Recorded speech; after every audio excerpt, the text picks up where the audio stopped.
Welcome to my Asshole Podcast. Let's get into it.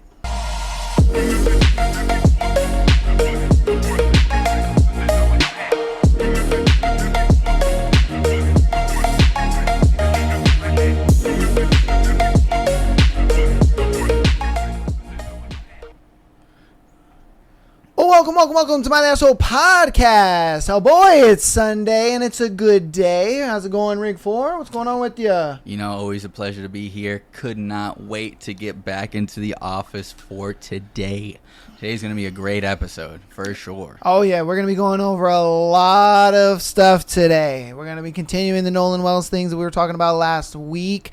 We're going to Andrew Tate back in the news. That dude got arrested for some bullshit. Well, trust me, I got some stuff for that. And then we're going to be talking about David. And the reason we're going to be talking about him is for the simple fact that, like, the girl that he was fucking with, was madly underage. I mean, he knew her from when she was 12 years old to 15 years old. And it's a crazy situation where he did his preliminary hearing this, I believe this week.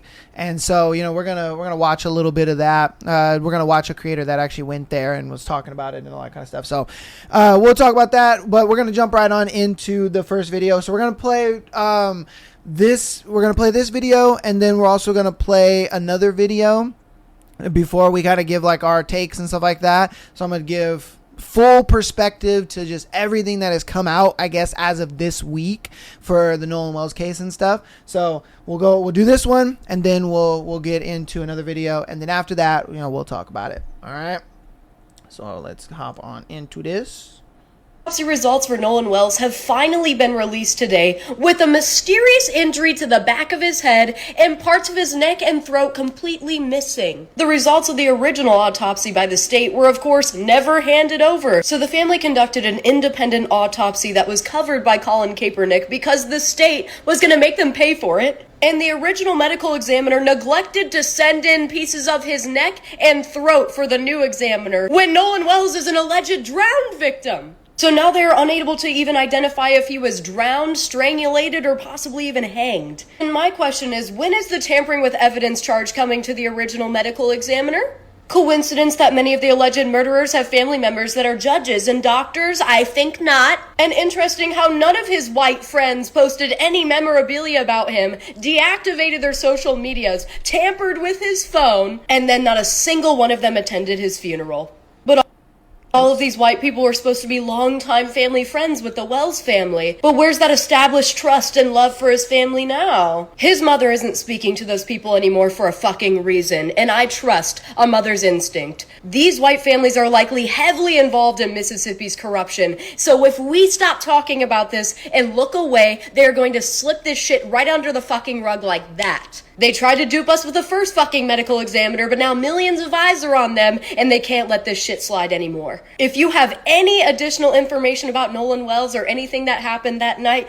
please send it to this number. You can also donate to Nolan's family via their GoFundMe. Share this story, keep talking about Nolan Wells, and we will have fucking justice. All right, cool. So there's that video. All right. And she talked about a lot. So we're going to watch this video.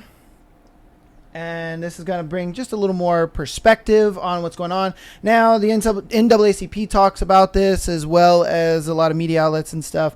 And so their mic is fucking terrible. So just know that it's not our audio. That is their audio. This dude is either swallowing the mic or it's just really bad. So we'll go from there. But yeah. All right. Let's go ahead and talk about this. What were the circumstances that led to Nolan Xavier Wells entering the water? Last time we saw him on the videos, he was without a shirt. Somebody saw something. Somebody knows something. Why is Nolan Wells dead? That question has hung in the air since July 4th, since 18-year-old college football player Nolan Wells vanished from a remote island only to be found days later under circumstances that still don't add up. The independent autopsy results for Nolan Wells are now in, and what they found, I'm going to break it all down with you, with an expert who can tell us what this all really means. Welcome to Sidebar, presented by Law and Crime. I'm Jesse Weber. So look, we have all been waiting for answers in this case. The family has been waiting for answers in this case, waiting for something, anything that could tell us what really happened to Nolan Wells on that island. His family has been waiting patiently. The public has been watching. And today, finally, we got something. The independent autopsy results are in. Remember, the family had commissioned that an independent autopsy be conducted. There seems to be this level of perhaps distrust in the investigation from the state ME. We know that they're being represented by attorney Ben Crump, and Ben Crump just stepped up to the mic this morning to tell us what they found. Now, briefly, a lot has happened, okay? A lot's been going on, but most importantly, to give you an update here, Nolan Wells' life was honored this week. There was a massive service. There was hundreds of people. Reverend Al Sharpton delivered the eulogy. Tyler Perry covered the costs. And before that service ended, Sharpton made a move that got everyone's attention. A $50,000 reward for information leading to a conviction in Nolan Wells' case. Perry matched it on the spot. $100,000 now. That's the total for whoever knows something that could lead to a potential conviction here. Assuming for the moment, by the way, that a crime was committed. The FBI has stepped in. They're looking into threats that were tied to this case. Tells you how high the temperature has gotten. And all of this is happening with the possibility of a grand jury looming. Look, as far as we know, after a meeting with the DA, Ben Crump said that the DA indicated that after the sheriff's office investigation, they may present this case to a grand jury. No timeline yet, but a possibility as we're awaiting the official results of the autopsy, right? Because I want to be clear, what I'm about to get into is the results, the preliminary findings of the independent autopsy, not the state medical examination's autopsy. We've been tracking every development in this case, and today, Ben Crump made this huge announcement standing at the podium at the NAACP convention with the preliminary findings. We know that Nolan Wells' body was moved to Washington, D.C. Again, the family commissioned this, they ordered this. And these are the findings that provide our first independent look at what happened. Now, before we even got to those findings, Ben Crump laid out why this fight for transparency even exists. I want to thank you all who have called the call center. I want to thank Reverend Al Sharpton. I want to thank Mr. Tyler Perry. I want to thank Mr. Terry Owens for putting up the $125,000 reward for anybody out there who have information so we can get to the truth of what happened. I mean, any videos, and we've gotten so many videos, President Johnson, from that day from young people, and we want them to have the courage to come forward with the pictures. What you heard, I know people said there were a lot of disturbances out there. Some believe it involved Nolan. All of those things are important to get to the truth of what happened. And so that's why I thank you all for being here, because this news is as important as any news in the United States of America, finding out why is Nolan Wells dead. Losing a child, it truly breaks your heart. It is a pain that is just, you can't measure it. Especially someone like Nolan, who brought so much joy and light and life to everyone. You don't find too many genuine people like him, so to lose that light at such a young age under these circumstances has been absolutely difficult, which is why we've gone this route. There's so many people out in the public asking all of these questions, but the only question that we have is what happened to our son. That is the only question. And so it is our hope that our local authorities will do what they need to do, because us having the preliminary autopsy results and hearing nothing from them, it's heartbreaking and it's concerning, which again is why we are here, why we have asked for this help. So now the family has their independent autopsy results, and here is what that medical examiner, that pathologist found. Preliminary report, second autopsy, death of Nolan Xavier Wells. Cause of death, undetermined. pending investigation. The manner of death, undetermined pending investigation. Focal area of red discoloration in the soft tissue of the back of the head, the occipital region. He said the etiology is unknown at this time.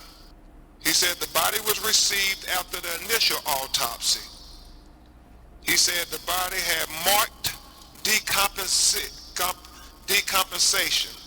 So what do you hear? Cause undetermined, manner undetermined, this red discoloration on the back of the head. But this is where it gets interesting. So according to Ben Crumb, he claimed the United Cajun Navy found Nolan fully clothed, face down, even though Crumb pointed out that the last picture we have seen of Nolan wearing the swim trunks with his friends that's been circulated everywhere, he's not fully clothed, right? He's not wearing a shirt. And you have this last video of him, or potentially of him, this newly surfaced TMZ footage recorded at 2:23 p.m. on July 4th, which appears to show a man arguably matching Nolan's description on a boat wearing the same blue swim trunks that he had in that famous photo. Again, shirtless, if that is him.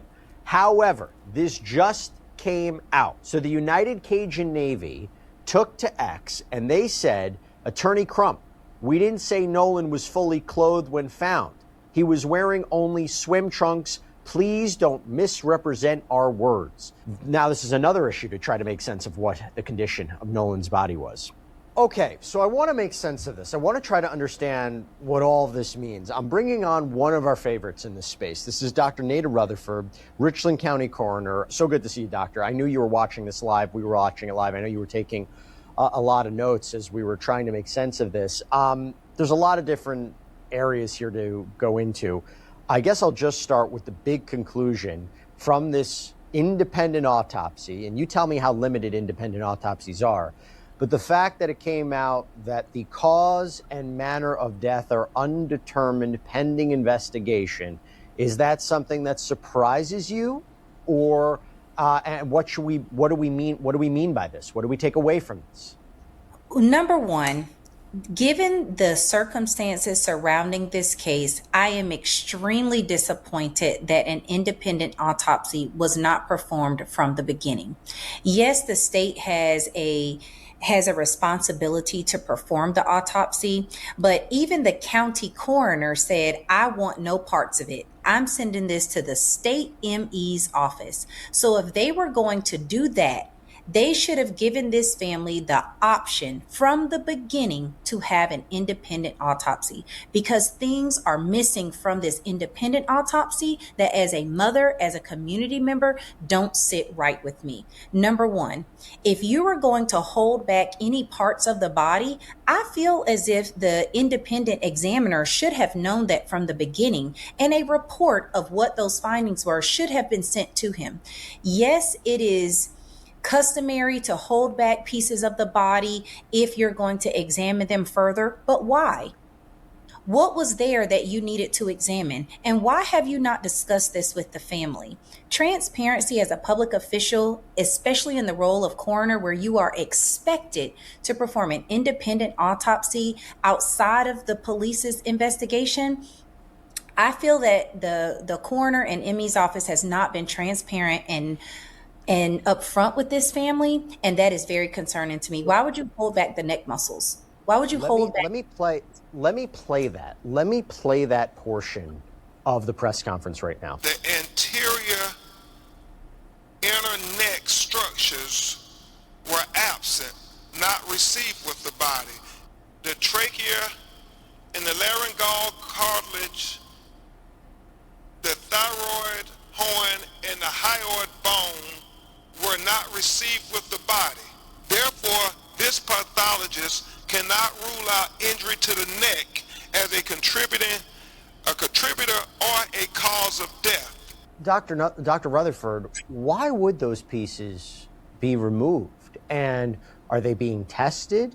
You make a really good point about why that wasn't communicated to Dr. Mitchell, right, the person who was conducting this independent autopsy. But why would those pieces of a body be typically, or I don't know, is it typical to remove them, and for what purpose? Yes, it is typical to remove them. Whenever an autopsy is performed, we are removing those internal structures so that we can further examine them, not only from a visual standpoint, but from a microscopic standpoint as well. Now, when we look at the neck muscles, we look at what's called the strap muscles. So if you kind of, just to give you kind of an idea, these are your strap muscles, okay? But right here sits your esophagus, sits your trachea, sits your hyoid bone. They specifically mentioned that the hyoid bone was not included in the body when the independent examiner received it. That's a significant point for me because that means that they are checking to see if the strap muscles had hemorrhaging, meaning signs of strangulation. Petechial hemorrhaging is very important, but also bleeding into those muscles. The hyoid bone, examining that bone, being able to remove the soft tissue from it to check for signs of trauma, like a fracture to that bone, is crucial when you're thinking about possible strangulation or someone being choked, hit in the neck area, blunt force trauma. The other thing that's significant for me with this is that they could not determine whether or not intracranial hemorrhage occurred, which again is problematic because there was discoloration to the back of the skull. They noted it. They measured it. I was going to ask you about that. Why was that not disclosed? And if there was no underlying fracture, fine. But why not say that? This family should know more than what they know. Even when we get cases like this and we have questions, we still tell the families what little we know and tell them, hey, things could change, but here's what we have right now. So a lot of questions about this. Number one, the fact that those, I hate to say it, those pieces of Nolan's body are missing, does that mean you can't even determine whether this was an accidental drowning? Exactly, because I need to know when they received that body at that first examination, was there water in the airway? Was there debris in the airway? What were the contents of his stomach? Were there pills there? Was there alcohol there? Was there food there? That gives me a timeline on when Nolan may have last eaten. What was he drinking? I'm examining the contents of his stomach. How was his body found? Was he found actually in a body of water, truly inside of the water, or was he just on the shoreline? All of these things matter greatly when you are doing a water death, especially. So if the first examiner, right, removed those body parts, does that suggest that they may have a conclusion, that when the state ME's report comes out with the toxicology findings, they may have a conclusion whether or not there was foul play, whether there was trauma to that region, whether there was drowning, that the fact that they removed those pieces would suggest they may have an answer? They sent everything else. So obviously they held these pieces of Nolan's body behind to further examine them. Why? And if you weren't going to send the entire body, why? And you need to tell not only the examiner that, you need to tell the family that, you need to tell the attorney that, because that is significant information. This Dr. Roger Mitchell cannot perform a full independent examination if he's missing pieces of the body. Did you do a full skeletal x-ray to know whether or not those bones were broken? I really think the biggest mistake here is that they did not allow this family to go ahead and perform an independent autopsy knowing the circumstances of this case. But people are going to look at this and say, are they hiding something? They give a body over without, is that a fair conclusion? Or is that, again, I want to be careful about this and say, is this something that you've seen before? Is it standard? Is it a lapse in judgment? Is it a mistake? Is it sloppy work? Or is there something that is not, there's a lack of transparency? Here's what I think. Listening to them respond about the condition of his body and what they believed could have happened to Nolan without even getting to the examination of his body is concerning. How can you assume that there was no foul play? How can you assume that this was an accidental drowning and you have not even completed the autopsy yet? That would have been mistake number one to point out in this case, not only from a perspective of being a parent, but also just as the coroner. I meet with our law enforcement and tell them, hey, please do not release this type of information without talking to me first. Because I don't want the family to think that we're hiding anything from them. I want them to know. And Nolan deserves to have the story of his death told. No matter how harsh it may be, no matter how benign it may be, he deserves to have the truth of his death told accurately. Sure. This red discoloration on the back of Nolan's head in this tissue area, I believe they call it the focal. You would know better than me. The focal. They call it the focal. They called it a focal discoloration, meaning that Yes. it wasn't a diffuse discoloration, meaning it didn't cover a wide area. It was very specific to that area, so specific, in fact, that they could measure it to determine that it didn't spread anywhere else. So I think that's really important because that could be a point of impact. Now, could that be from the examination, the first examination, the way the body was placed, or could that be? Because remember when the body was ultimately examined, right? I think it was July 10th, they say the body was examined, unless I think I'm correct about that. But could that be someone hit Nolan? Something happened to him and that mark would still be there, just assuming, or do you think it could be something that happened after he died? I think it's probably before, especially because there seemed to be the discoloration as it was described. And again, you have someone who is a non-medical professional reading an autopsy report, which I also completely disagree with because it muddies the waters. He really should have had either Dr. Mitchell or an assistant, someone with medical training and knowledge to read this autopsy report, but I digress. The discoloration that they discussed, just want to make sure I'm quoting them correctly and what they stated, said it was a 12 by 8 inch red discoloration overlaying the occipital bone. So I think that's significant because this shows a blow from behind. No matter whether or not it caused intracranial hemorrhage or not, we know that there was no underlying skull fracture associated with it. So the fact that this happened to him, we know that this was a ante-mortem thing, that this happened before he died, because you don't really bruise after you die.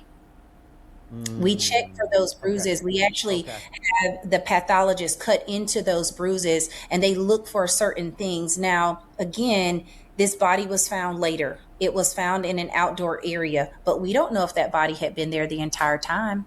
Why are you still using bots for your meetings? How else am I going to remember what happened? Just use granola. Okay, or did somebody bring it back and drop it off? They say he was fully clothed, but in all the pictures, he doesn't have a shirt on. There's so many questions. Yeah, what did you make of that? What about the marked decomposition of the body? Again, very significant. It's so significant because I want to know what decompositional changes there were. Was he bloated? Was he waterlogged? They say he wasn't waterlogged, but again, if you're found face down near a body of water, wet things break down faster. I can't imagine that the shoreline is just dry. There's water there. There's moisture there. So is his face intact? Were there bugs on him? There should have been some examination, even with the forensic entomologist, to say, was bug activity present here? You can look at the bugs to help determine a timeline for the time of death.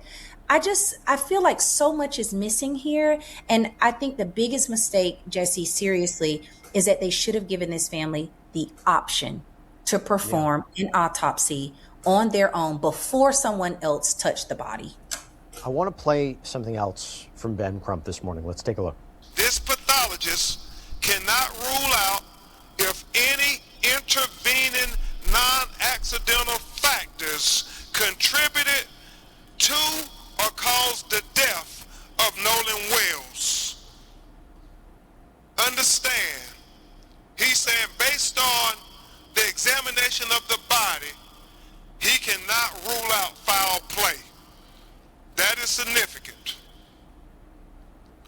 With the following questions still outstanding, number one, what were the circumstances that led to Nolan Xavier Wells entering the water? Number two, what was the body position when it was found? Number three, was there water in the airway? Remember, he talked about the lungs and the airways, were they filled with water? Number four, is there any evidence of injuries to the anterior neck structure? We got the autopsy without his neck. We got the body without his neck at the time of the second autopsy. Number 5, is there any evidence of any intracranial hemorrhaging? He said that is going to be very significant, things that he could not observe at autopsy that the initial medical examiner would have been able to observe. Number 6 was the composition of what was the composition of the stomach contents. He talks about that being important because when was he found? How long had he been in the water? How long had it been since his last meal? All those things become relevant factors when you're trying to do a thorough and impartial autopsy. And number 7, what are the toxicology report findings? He said the best classification again for the cause and manner of death for Nolan Xavier Wells is undetermined pending investigation. So they can't rule out foul play. How do the state investigators now respond to this?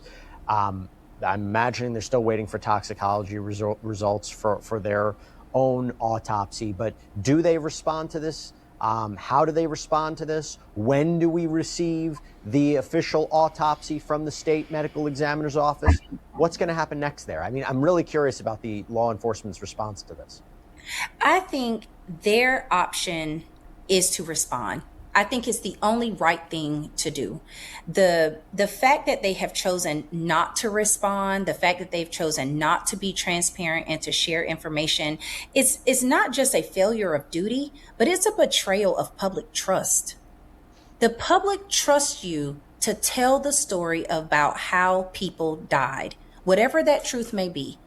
And if they have something, they need to talk with the family. They don't need to have a press conference about it. They don't need to talk to anyone else but that family.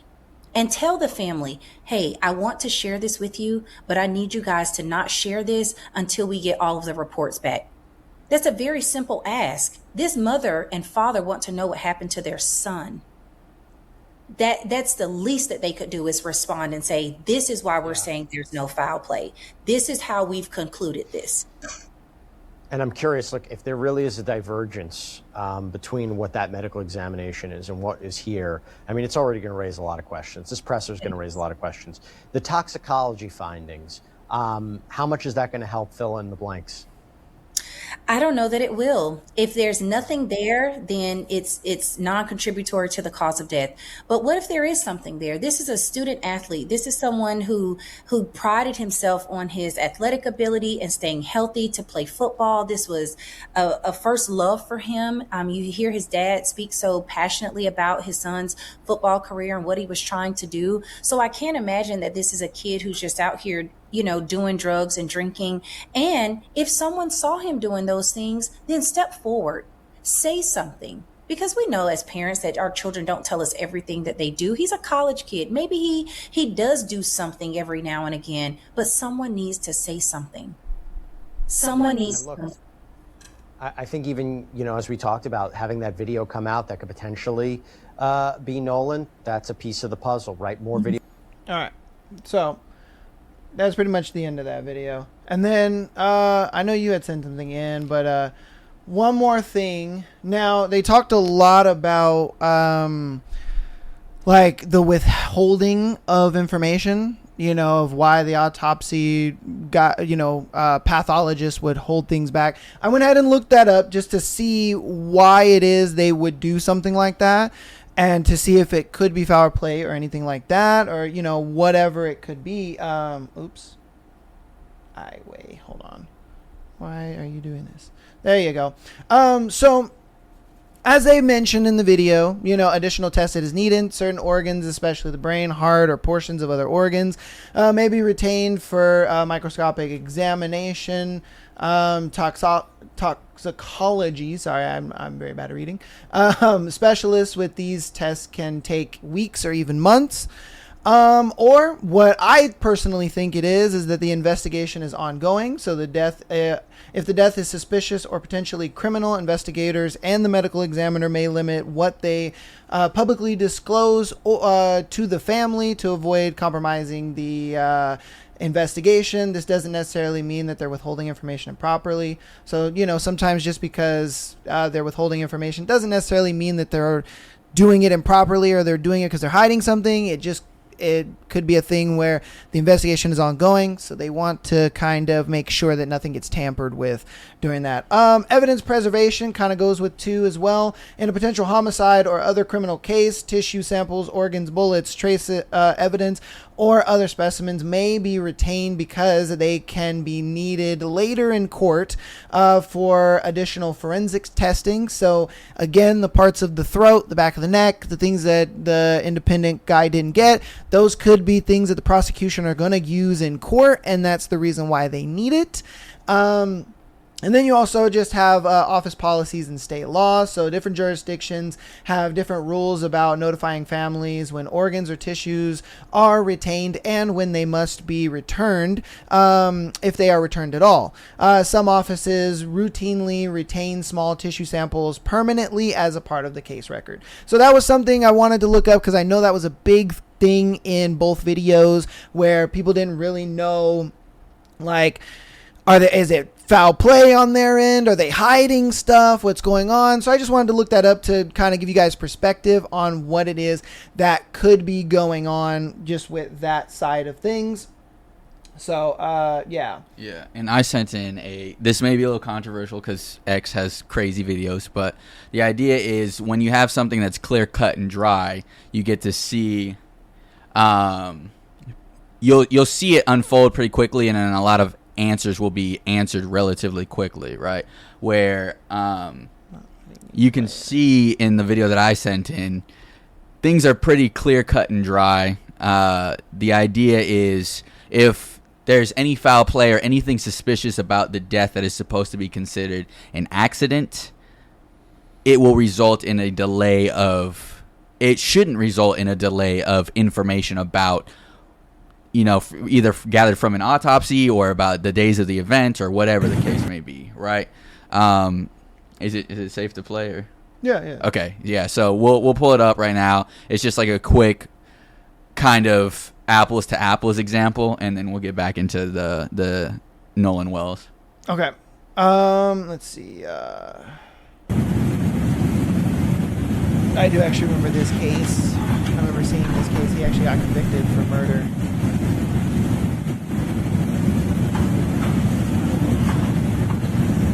Oh, shit.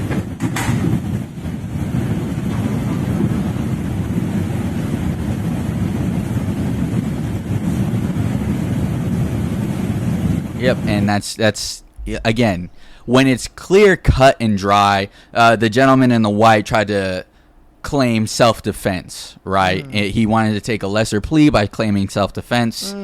In the video, I may not be a lawyer, but I don't think that was self-defense, right?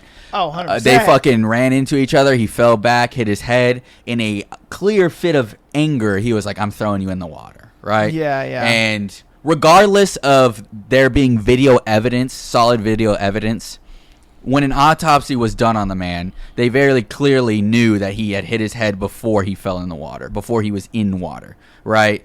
Meaning that there was some type of debacle, whatever the fuck, beforehand. You know what I mean? So, again, if there was no video evidence, there would have had to have been more of an investigation that delayed it. However, the idea is with the testimonies, with a very short investigation, it still would have came out that this was probably not self-defense. An altercation happened. He ended up in the water, right? Yeah, and it's the same thing here with Nolan. People are quick to say, like, oh, it's just an accident, yada, yada, yada. Again, I don't give a fuck about race at all. What I give a fuck about is the idea that they were like, it's an accident. You guys didn't accept that? Damn it, dude. Yeah, well, we're just not going to say anything else. Yeah. And it's like, yeah, if it's truly an accident, right? Accidents happen all the time. Unless you actually contribute to an accident, and again, this is all speculation, assumption, you wouldn't just be hiding away like, oh shit, you know, like even though it was an accident, I'm going to hide away, delete my social medias, or, you know, whatever, right? Not go out to public, not go to the funeral, whatever the case may be, right? The idea is it's too, in my opinion, too suspicious of a accident to really claim it as like, oh yeah, this just seems like an honest accident that happened. Am I saying that there was foul play? I don't even know that, right? Yeah, because we idea, don't have any proof saying that, you know. The idea that what I do know is the delays in information being released means that there's something more suspicious. And again, it brings me back to the idea that those parents have put onto their kids bad ideals, as well as those kids probably had bad ideals engraved into them from whatever other type of external social environment that they exposed themselves to, and it cost the kid their life, right? I didn't realize Nolan was 18, so that in my eyes plays a little bit of a different factor as well, because he's legally an adult, and at that age, I'm thinking that they're like 14, 15, whatever, right? That's a little bit different than being 18 years old or closer to 20, right? There's no scenario in my mind that an 18-year-old, almost 20-year-old has an accident and there's this much confusion in it, right? That's just my take on everything, and the idea here that even with the initial autopsy being, you know, further investigated or whatever, there was just a lot of lack of transparency that I would have liked, especially from the family that was involved on the other boys' end, where they were deleting their social medias, not responding, didn't tell the mom. Like, the mom had to call them and be like, yo, where the fuck is my kid at, dude? And they were like, yeah, he just decided to stay. You know, it's stuff like that in my heart that I really focus on, is like, we need to just do better as, because I'm a parent, where technically anyone could be a influential parental figure, right? But the idea is you want to be a better non-lazy human being and looking out for the accountability of, even if it is, you know, it does come back that it's an accident, the accountability of accidents happen or things transpire. We need to be transparent so everyone knows what the fuck's going on, right? Yeah. I mean, my biggest thing is the reason why, you know, I showed such a long video is because I'm tired of people coming online and pretending that they're experts and knowing what the fuck is going on. Like, I showed that first video just to show you kind of how retarded she was, and it's ridiculous to me that she sat there and looked at it like, oh yeah, the throat was all of a sudden missing. Yeah, this is like, dude, you take this piece of information and you go so wild with it, and there's so many people. It's not just her. There's so many people that are doing this, where they're kind of taking like small bits of information and blowing it up into this big thing. And it's like, I get it. You're trying to have awareness and you're trying to do that, but don't do it with misinformation. Don't do it with misinformation. Look things up, do your research, and find people who know what they're talking about on these situations and let them kind of teach you. And that's why for me, like, I wanted an actual person, you know, who was interviewed, an actual person who does this, who understands it, all that kind of stuff. I wanted them to kind of give their take, because even she admitted that the throat being missing and them keeping these pieces is a normal thing. Like, this is a very normal thing for them to continue to test, for them to continue to do that. Obviously, I digged a little further and did a little more research on the reasons why they might keep that and why they might hold off information and why they do these things. Because again, we don't know. We're not law enforcement. We're not pathologists, we're not coroners, we're not these things. And I hate when people go online and pretend that they are these things and like, oh, I know that this is what it was, and I know that they're doing this, and you guys should just believe me. And I love that they were flaming her in her comments, because it's ridiculous to me. The only autopsy that has come out is the independent one. We do not have the results of the state autopsy. And my thing is I'm waiting for the state autopsy. I want to see what the state found. I want to see, because obviously, you know, you have to understand that state autopsies, they're able to go a little further only because they do have technology's tools and ability to do it. Just because they're able to have a lot more experts on hand. They're able to have a lot more eyes on this. They're able to have just a lot more information, as well as more skilled hands, more skilled people that have done this and dealt with it. You guys are going to see a lot more of that when we talk about the David case, because they deal with the autopsy as well. And you're going to hear an expert talk about the autopsy that was done on Celeste, where the defense tries to kind of discredit the pathologist in that case. And he's like, bitch, I've done over like 2,500 of these motherfucking things. Like, you don't think I don't know what I'm talking about? And so again, that's one of those things where it's just like, I get how this case looks, and I agree with you with the whole, like, this is not just, oh, it's an accident, like everybody should just believe that. Like, no, because personally I think it was manslaughter. I personally think that this was something, because we talked about it last week. We talked about the phone GPS and the boat's location and how the boat pretty much got from Horn Island back to the shore and everything. We found out that the boat was sinking at the time. There was a phone call that was made to the dock towing to kind of get the boat towed back to the shore, and then the boat went there. So personally, I think it was a situation where, again, this was something where the boat, was sinking. Nobody's just going to be calm, hunky-dory on a sinking boat. You're going to have tussles and arguments and this and that, and they might have got into a tussle, hit him in the back of the head, he fell into the water, you know what I mean, and they thought he was dead. And when in reality, he was just knocked out since they didn't do anything. Dude drowned. You know what I mean? Like, that's just what I think. I'm not saying that that's the truth. I'm just saying that that's what seems to be the most likely. This was a manslaughter thing. That's the reason why they deleted their social media. They didn't want to talk to anybody. They didn't tell the parents. They didn't do all these things because of the simple fact that, dude, they looked at it like, fuck, we knew we screwed up. So there's just so much that's coming out. And my thing is I look at it like, let's focus on the facts, the circumstances first, and kind of be non-biased about it. Because again, like you said, those people that are just like, it was an accident, you guys are absolutely stupid, fucking stupid. But then we have it on the other side where they're just like, oh yeah, those white boys fucking killed him, they slaughtered him, they hung him. Like, what? That's crazy. Hold up, where are you getting this proof? Where are you getting the proof that this happened? That there was any strangulation happened, that there was any hanging that happened, there was any of this. Like, if the boys were KKK or something, like, what the fuck are we talking about? So again, I just don't like the fact that people are throwing speculations like they're facts. That pisses me off more than anything. And that's why I'm even talking about this further, is because there's so many people who are throwing accusations and reporting on them like they're facts. It just is crazy to me. But, yeah, I mean, it makes sense to me. Yeah, as far as the first liberal chick in the beginning, I think hanging is definitely a stretch. I think if there was like a hanging of something, they probably would have fucking figured that out a lot quicker. Oh, 100%. But, the fact that they can't rule out strangulation, that makes sense, especially when, we saw it, right? The reason that they're examining more pieces is because they need to figure out what exactly happened. So, to me, that does suggest that there was damage to the throat and to the back of the neck.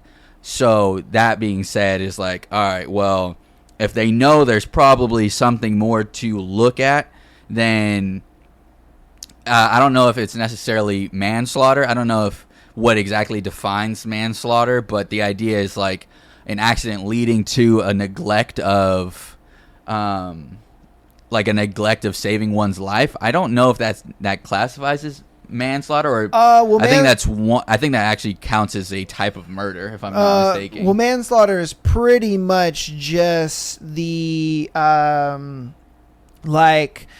unpremeditation of the ending of somebody's life. So if you get into a car accident and say you were of right sound in mind, you ran into somebody and they died in their car, that's considered manslaughter. You didn't plan to kill that person. It wasn't premeditated. It was a situation where there was a happenstance, an accident, something happened that led to that person's death that was not planned, preordained, or premeditated in any way. But even crimes of passion fall under not manslaughter, but a form of murder, right? Because there's I can intent. Whoa. That's the reason why it becomes murder, is because it's now intent. Yeah, but you said no premeditated like instance, right? That's no like prior like no meditation on it, no thought behind it, right? Still falls in that heat of passion. So there could be no, because it's premeditation is up until the death. So if I'm in a heat of passion and I decide to grab a knife and I'm planning to stab you with it, that is now premeditation.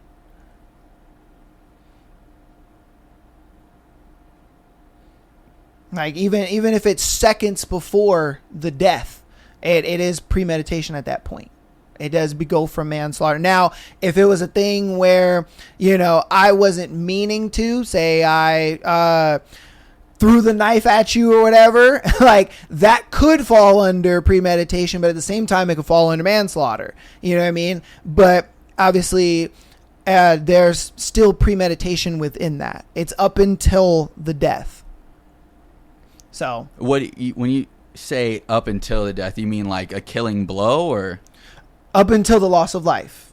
So whatever that may be, either a killing blow, the last breath is taken, until loss of life. Premeditation goes up until then.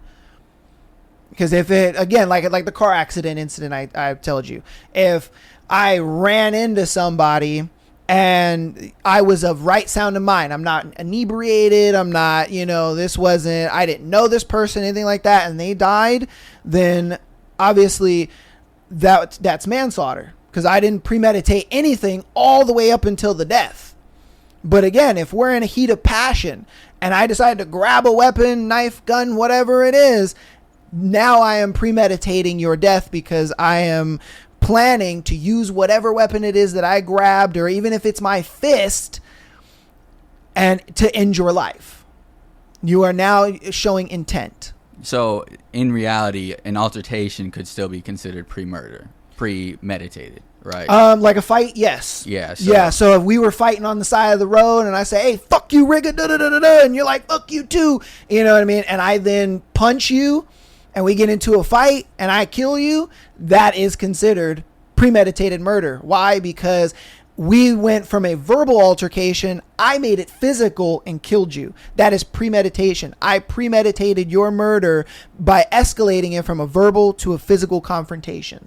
That's no longer manslaughter. If you kill me, it's manslaughter. Why? Because you're defending yourself. You didn't mean to kill me. You were defending yourself.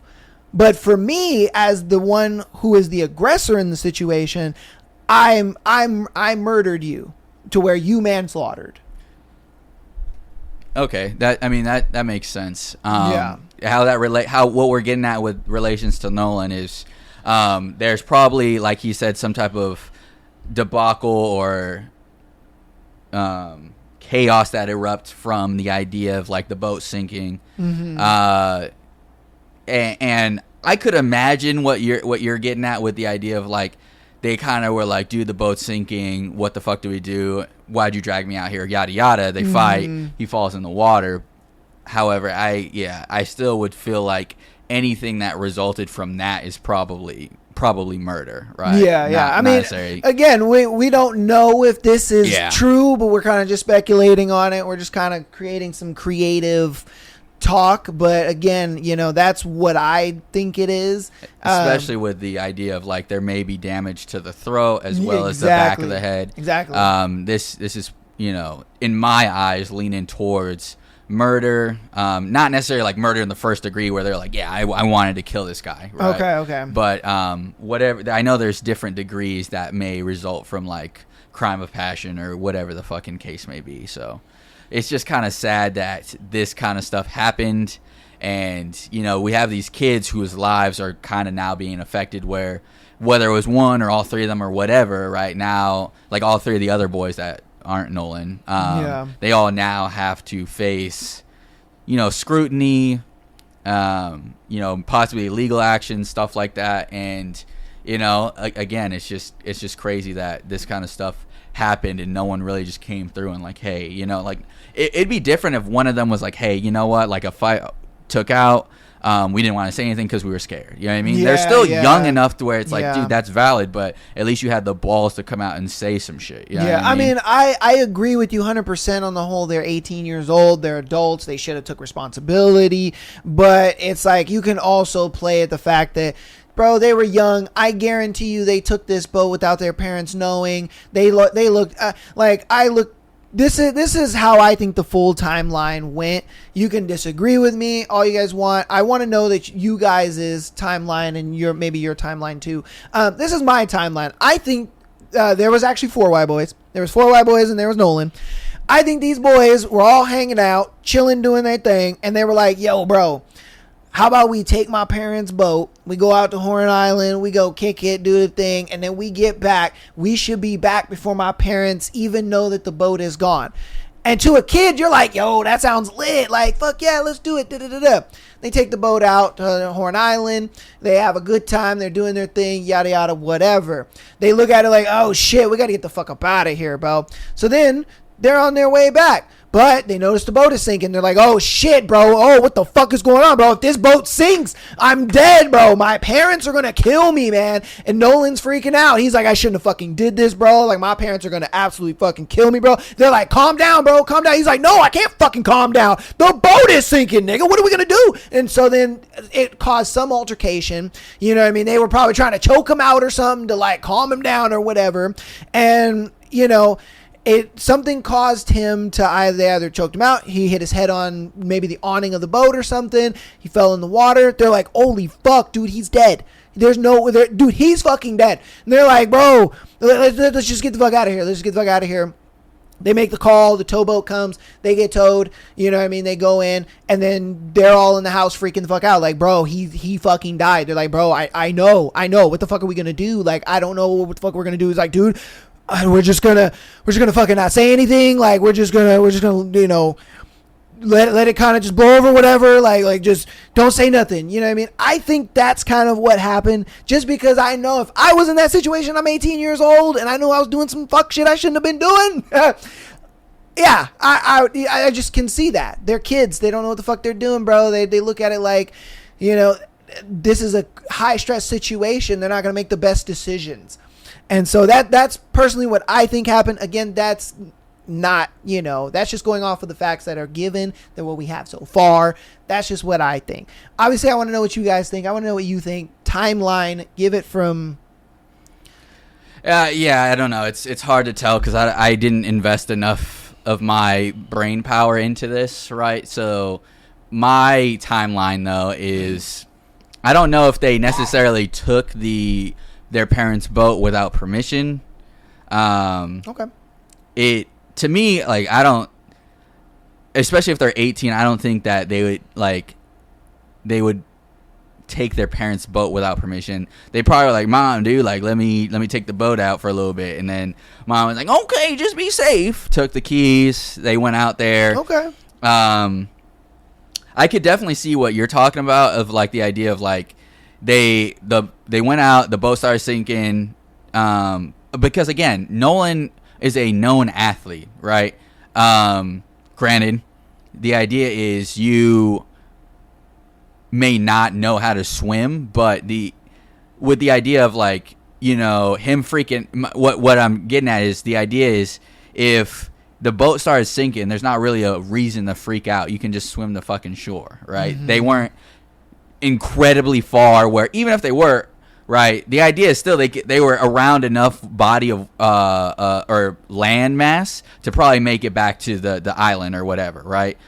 Clearly it wasn't sinking fast enough because they could make a phone call and get towed, you know? So it's kind of hard to understand if they actually freaked out about the boat sinking, but I can see teenagers getting pissed at each other because they're blowing shit out of proportion, right? Yeah. The idea of the boat starts sinking or they have mechanical problems or whatever, and for whatever reason, Nolan gets fucking either picked on or he starts getting pissed about, like, dude, I don't want to be fucking stuck out here or whatever the case may be.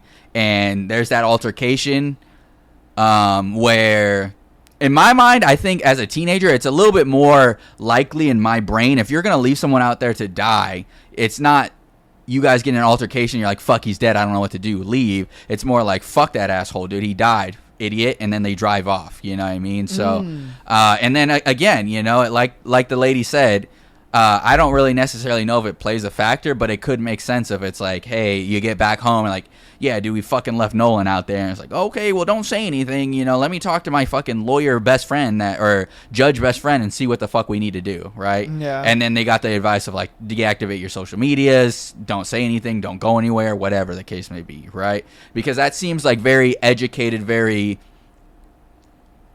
planned out legal defense, right? Legal protection for yourself, right? Because you know, ignorant people, as soon as some shit happens, they get on Facebook Live and they're like, yeah, I just caught a fucking body, dude. Like, you fucking idiot, dude. Like, the first thing they do is they open their fucking mouth, dude. Yeah. Hey, look at this dead dude. Yeah. Yo, crazy. So to me, it just seems more like they had more awareness in the situation than people may be trying to play out, you know what I mean? Because if it's truly an accident, you should be able to come out and be like, this was an accident. Okay, it may not look good, but like, you know, all is forgiven because accidents do happen. Or be careful next time or something. Yeah. But a true ill intent where, in my mind, they, like you said, one dude may have came up behind, started choking him. They started like, you know, whatever, they were like, yo, dude, like, lay off, Nolan, and then they fucking threw him back. He hit his head, fell in the water, and they're like, fucking asshole, and then drove off without him. Yeah. Right? Yeah. You know, it's hard to tell what necessarily took place, but in my mind,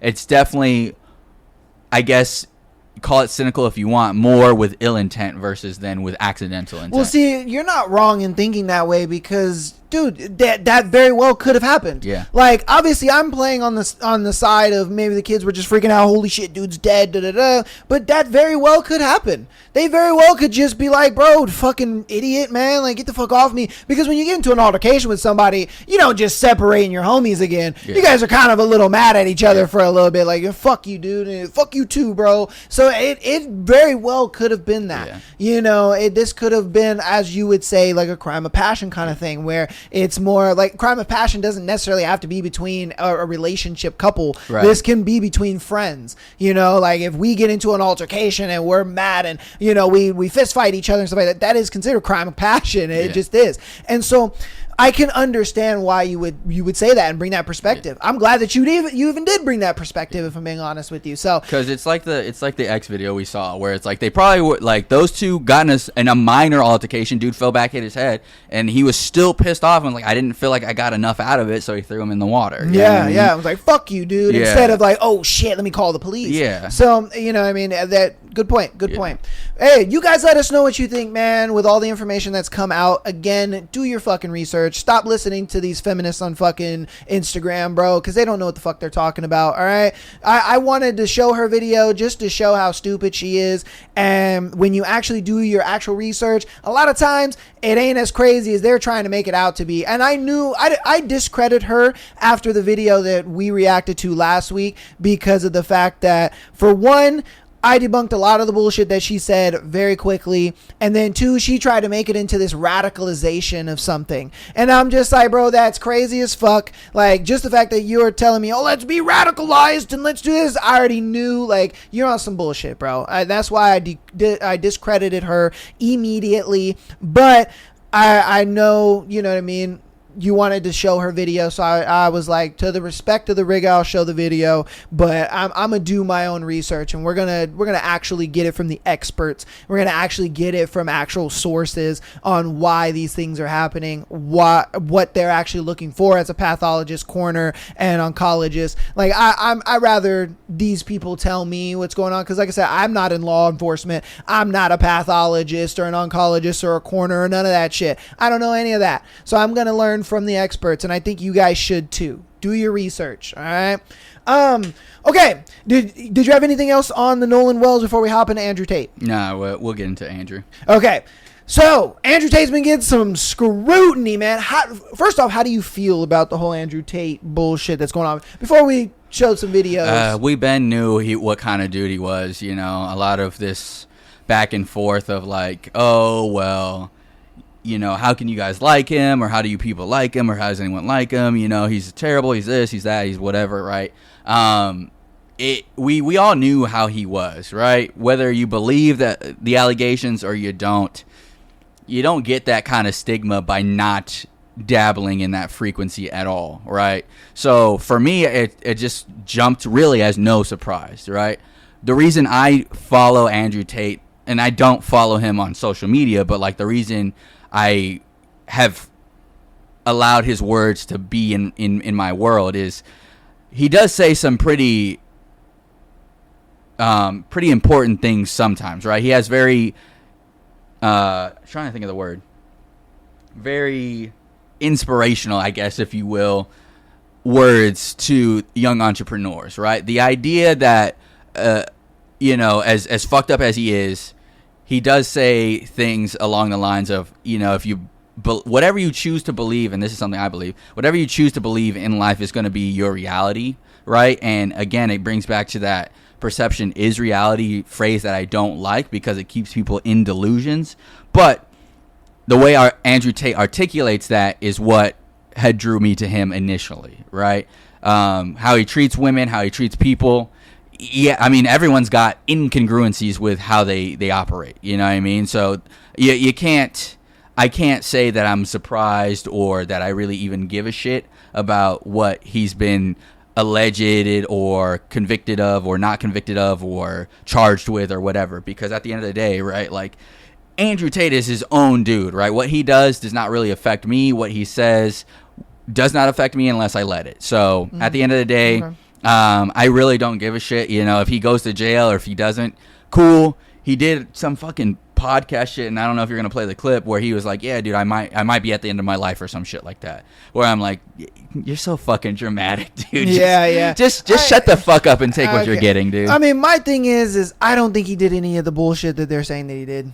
And I'm going to say that now. I really don't. Because the thing is if he actually did a lot of the shit that they said they did, and I'm going to show you guys a video of something that was alleged, and the girl that he is doing this to speaks out about it, and she spoke about it multiple times. And then there's multiple women who were tried to be coerced into claiming that they were raped by him and they were this and that by him, and they all say no. And I have video evidence of that, and we're going to show some clips of that stuff too. But I just don't think, I think this is a bunch of just Me Too bullshit, where it is women that are just trying to get money out of them. It is, there's so many eyes on them. They're like, look, I get it. He's like the Matrix attack and this and that, blah, blah, blah. I do feel there's maybe some political stuff in there. The reason being is because he's trying to be the prime minister of the UK. So again, I can see there being political opponents trying to use their money, power, influence to get these women to come forth and try to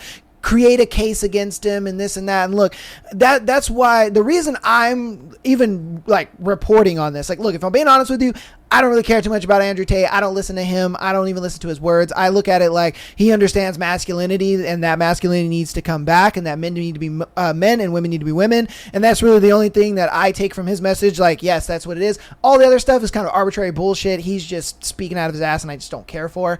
But the thing is I'm only speaking about this because I know that there has been such a rise of bullshit where women are coming out with false allegations, trying to use this whole idea of Me Too to say, oh, this guy of high status raped me. Oh, this guy, I rescinded my consent, even though, I sucked his dick in the car, or I had sex with him in the hotel, or I did this, I did that. You know what I mean? And it's just like, to me, it's just ridiculous. It's fucking ridiculous.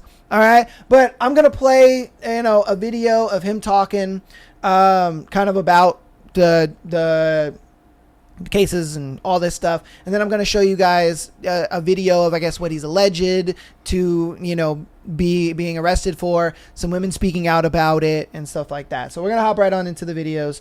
So we're going to start with this one. In 2012, a girl got very drunk in my apartment. I've said this publicly before. She drank too much alcohol and threw up everywhere. I then kicked her out of the house and said, "Get out, you made a mess and you've been sick everywhere." She then said, "You owe me money." She started texting me, threatening me, saying if I don't give her £5,000, that she will go to the police and ruin your life. I saved all the text messages. from this liar. I was then arrested by the British police and thrown in jail on this girl's lies. And the CPS took her phone and found her not only texting me and threatening me and trying to extort me for money, but also planning with her friend how to lie to the police so that we will go to jail. The CPS then threw this case away. Case closed, no further action, innocent men, done. Then, this Matrix attack happens in Romania, and this girl thinks, I can get money. So she sends a little dork. She hired her lawyer, who's a DNG. He's about this tall. And he runs up to my gate and says, my clients want £100,000. Can you give us money and then we'll leave you alone? So I'm not giving you money. It was $5,000. Now it's $100,000. I didn't do anything to you. Go away. So then he's run back to UK and convinced the UK, because we're going to win this case, to turn a case which was closed, which then went into a civil case where they were begging me for money, into criminal charges in an attempt to extradite/remand us in perma jail from an event that I was already cleared of any wrongdoing back in 2012. They reopened it to try and put us in jail because they had nothing else. Alright. So there's that one. And we're gonna... We've yet to be convicted of any crime in our lives ever. We have no criminal record anywhere on the planet ever. Our case was dismissed on the 19th of December in Romania under the Biden administration. And our prosecutor recently decided, because we have no active indictment in court, to let us go and return. This is a democratic society. It's supposed to be innocent until proven guilty, as my brother and I are. And I think it's extremely important that we stop allowing media spin, wrap-up smears, lies, or carefully constructed narratives from George Soros-funded operations trying to destroy the reputations of good people who have no intention to do anything other than follow the law. Andrew, what about President Trump? Will you return to Romania? All right, then he leaves after that. Okay, so and then he talked about the 2012 thing, and so this is pretty much like a video of. It's a different girl, not the girl that was throwing up and all that kind of stuff, but it was a different girl that he was dating at the time, and there were charges about this. Now, the girl that is in the video, she's not the one that brought the like charges and everything across. It was a girl that was working with her in the cam business. So, all right, so we're gonna play this. Tell me roughly. Say what you.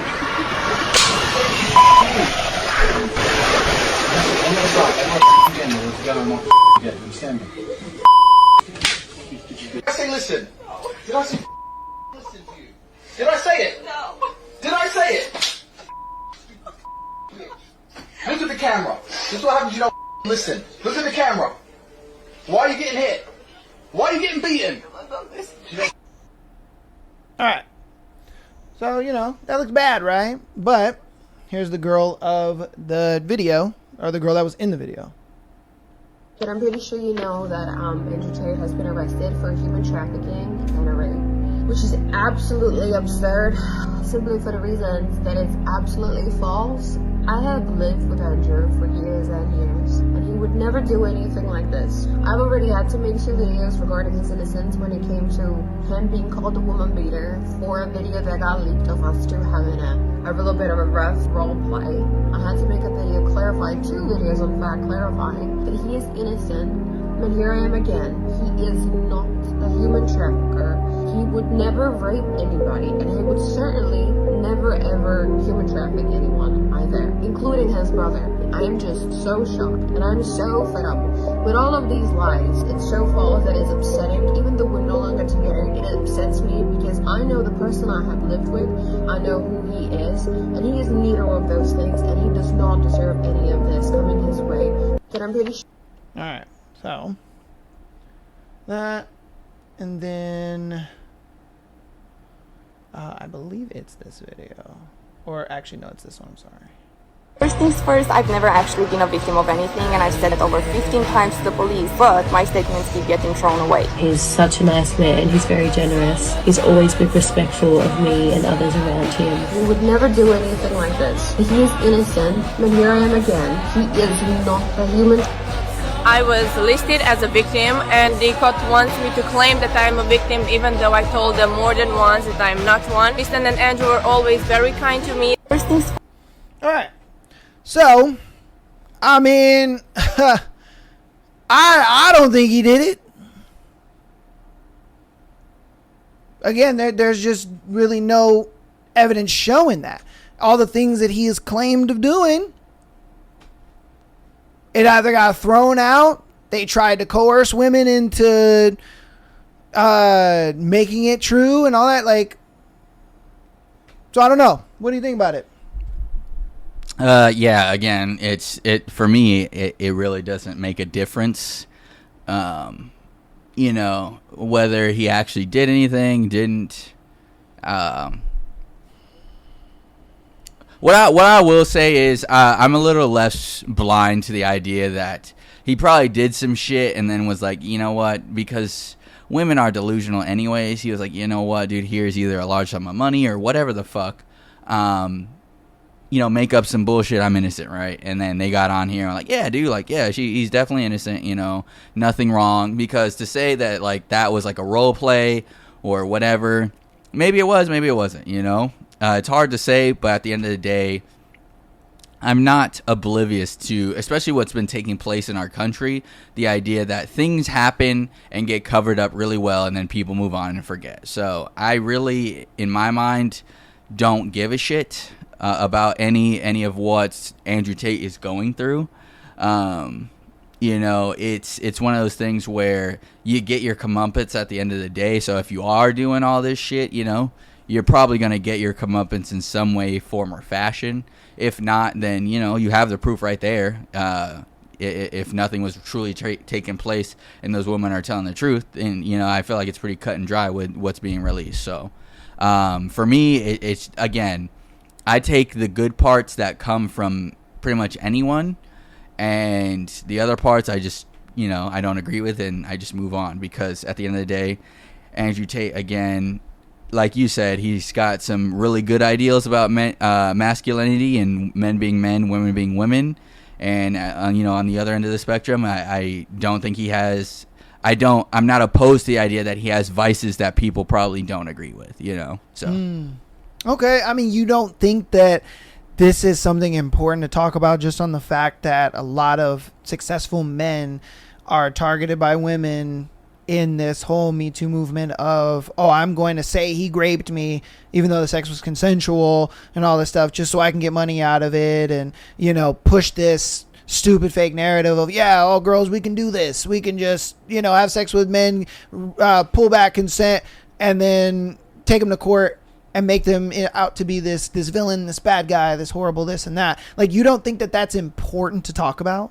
Regardless of Andrew Tate. Regardless of that. Like, you don't think that this is a good example of, like, hey, here's a dude that has been dealing with this bullshit since 2012, mind you. Since 2012, he's been dealing with this bullshit. And they still got nothing on him. And I still think they don't have nothing on him.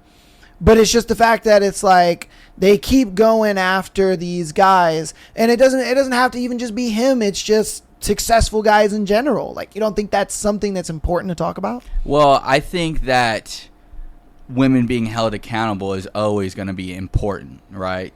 The idea there is, like, I don't necessarily care that Andrew Tate is going through this, but to the point of holding women accountable for what they do and their weaponized tears or their weaponized accusations or their weaponized innocence. Yeah, I do feel like that's pretty important to speak on, because the idea here is women will try their absolute damnedest to get some form of control in one way or another, right? And it manifests in multiple different ways, i.e. here, I couldn't see any of these women really, or any women in general, really needing that much control to start, like, digging in and, like, saying, like, oh, he definitely did it, there's proof, there's this, there's that, could him in jail, that kind of thing. When it's hard to defend Andrew Tate. You know what I mean? There's people that like I would defend and be like, dude, no, like there's no way that this would fucking happen. And then there's people like Andrew Tate where I'm like, all right, well, I don't really give a shit enough to like try to take your side on this, because in my eyes, looking at him from the outside in, right, this is all outside in perspective, it wouldn't surprise me if he actually did shit like this. You know what I mean? So it's like it's hard to say inherently that for this case specifically I would give a shit, but the idea when it's very clear cut and dry of like someone being innocent, it's like, yeah, dude, hold the women accountable, you know? Okay. All right. Yeah, because I mean, I look at it like I don't care if you like or dislike Andrew Tate. I really don't. I could give two shits about it. The only reason I'm reporting on this is just for the simple fact that this keeps happening, and the fact that, you know, he is the more high profile of this, where everybody's eyes are on it. I think it needs to be kind of brought about a lot more, just for the simple fact that this keeps happening. And the thing is like you said, a lot of stuff happens in America and then it just kind of gets thrown under the rug and people forget about it. And that's what happens. There's a lot of basketball players, baseball players, you know, streamers and all this kind of stuff where they go through this bullshit, but like nobody knows. Why? Because it doesn't get coverage like this. It's not out there because of either who they are or what it is. So the fact that it's like, if we could stop this at the top, or at least be aware of it, or make you know, men that are successful or want to be successful or anything like that aware of this stuff going on, it's important, and you should give a shit about it. And you know what I mean? Because it's one of those things where it's like, feel how you want to feel about Andrew Tate. That's not what matters here. What matters here is the context of what's happening, because this is happening to Andrew Tate, you, me, a guy listening, a guy who does this, does that, is in college, on his way up, stuff like that. They're not impervious to this shit. Nobody's impervious to this whole allegation shit. And that's why I bring about this to attention, because it's like, dude, we got to look at the context of it. Fuck the person. Who cares? I look at it like the context of what's going on is what matters the most. And that is the message that needs to be just kind of pushed out. And that's why I care. That's why I look at it like, nah. Because the innocence and the proven of false allegations of these women and the innocence of Andrew Tate is going to show that this Me Too, believe all women, believe all this bullshit, and, you know, taking this super serious is not good. It's a thing where it's a very slippery slope, you know, because again, you have all these women that are doing this, but then you have real victims, and the real victims are being hurt by this because these women want to sit there and, oh, you know, how can we get money out of them? How can we do this? How can we do that? So it's like, if we can stop the false allegations, then I think the real victims will be able to feel more comfortable about coming out. Why? Because we can actually believe them. We can actually be like, you know what? Yes, you were raped. Yes, you were sexually assaulted. Yes, this did happen to you. But because you have these bitches doing this shit, we're like, oh, well, I don't know. I don't know if you actually got raped. I don't know if you... Yeah, and so that's the only reason why I say us having a platform and us having a voice and the people that listen to us, we need to give a fuck. Yeah, I mean, that makes sense. Really, yeah, again, the idea for me is holding people accountable. So, yeah, for the women that are doing stuff like this, where, again, like you were saying, you know, they just, how can I get money, whatever, extortion, yada, yada, yada, right? And it's not really even subject to just women doing this, because men do similar things in different fashions, right? And not necessarily false allegations, but extortion, like trying to play game systems, whatever, right? Get over on the people that they deem lesser. So, again, it's, for me, you know, I don't truly ever pay attention to too much that goes on, but there are a few things that do burn me up, and they're more so centered around like the youth of our generation, of our world, of our country, right? But that being said, I just, again, it all boils down to like, the idea of control, right?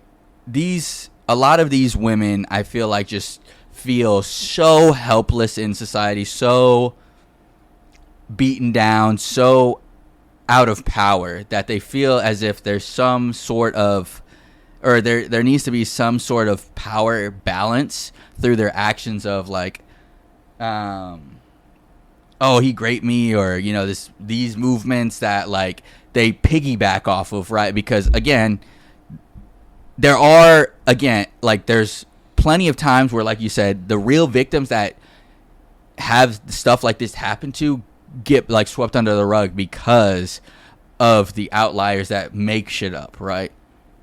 And that's coming from personal experience, where I have talked with a lot of women in my day, back in like when I was in the Marine Corps, throughout college, stuff like that. And it's a high majority that for some reason have experienced some type of sexual abuse in their lives.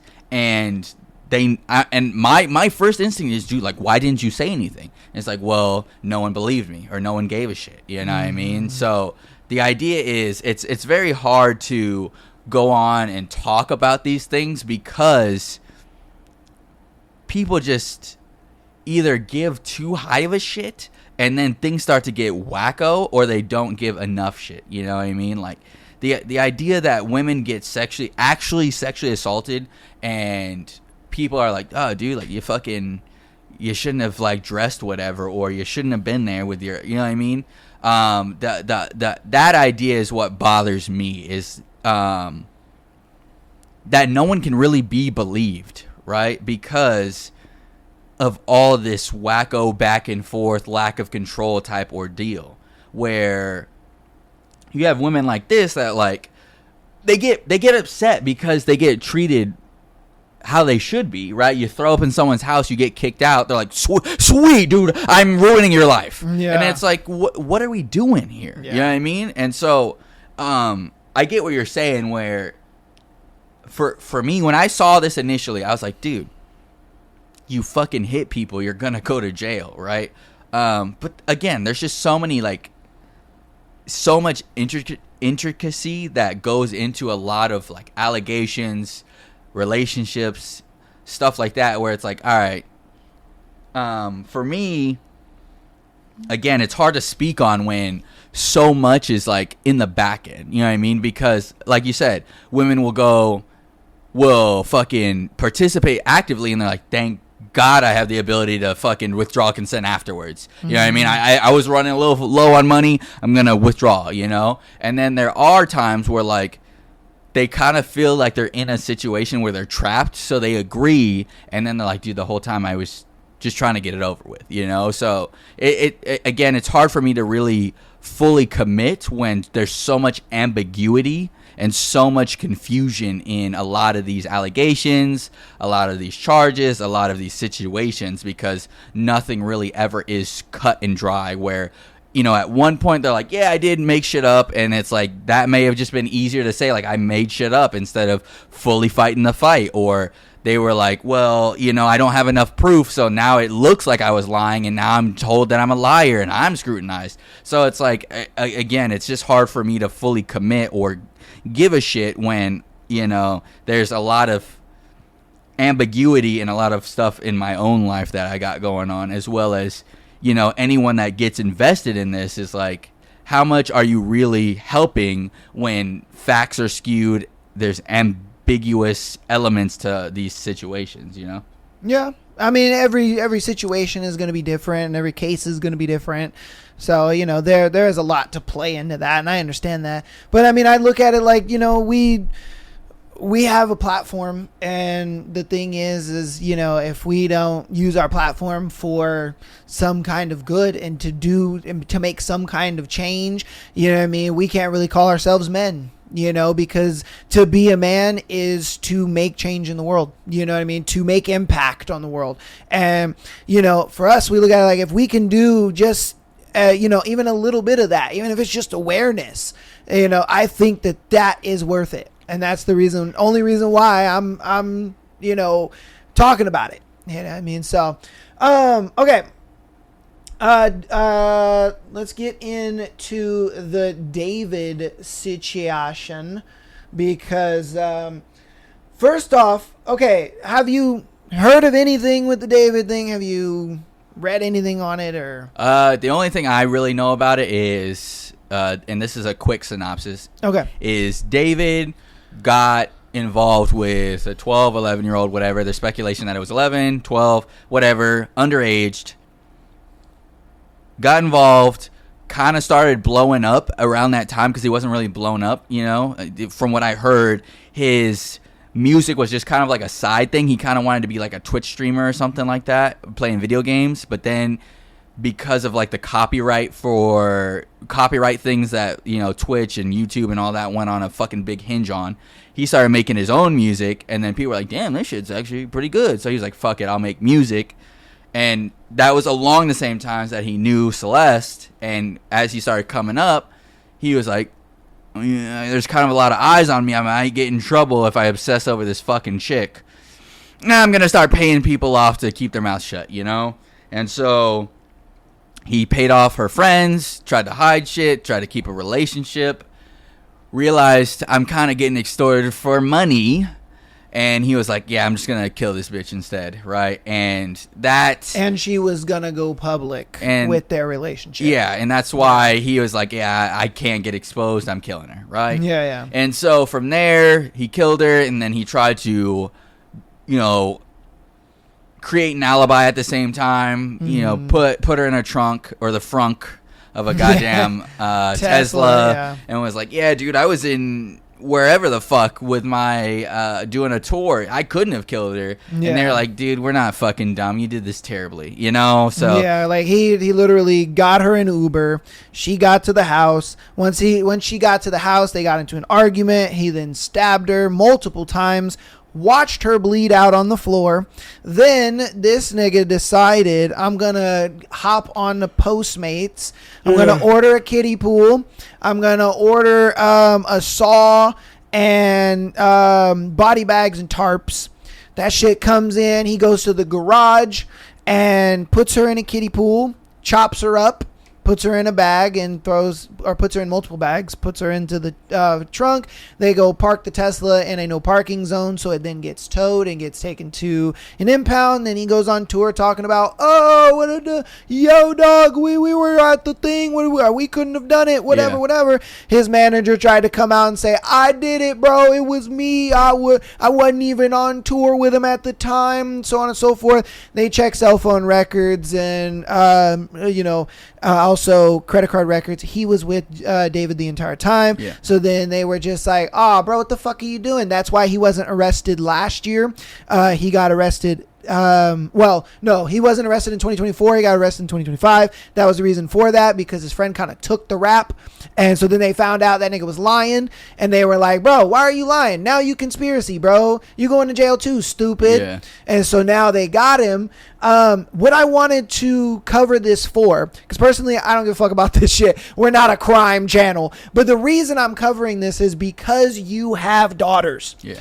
And so what do you think the parents could have done to kind of alleviated or prevented their daughter from running away with a dude that's 5-6 years older than her and being influenced by this? And it really sparks a lot that I've been thinking on recently, because the idea is, without dreams and aspirations, you kind of just throw your fucking life away relatively quickly, you know? So the idea is, and dude, she had lived pretty close to me. Like, I live in a similar part of California that she's from, right? You know, she's from Lake Elsinore, California, and okay, it's again, that's relatively close to us, right?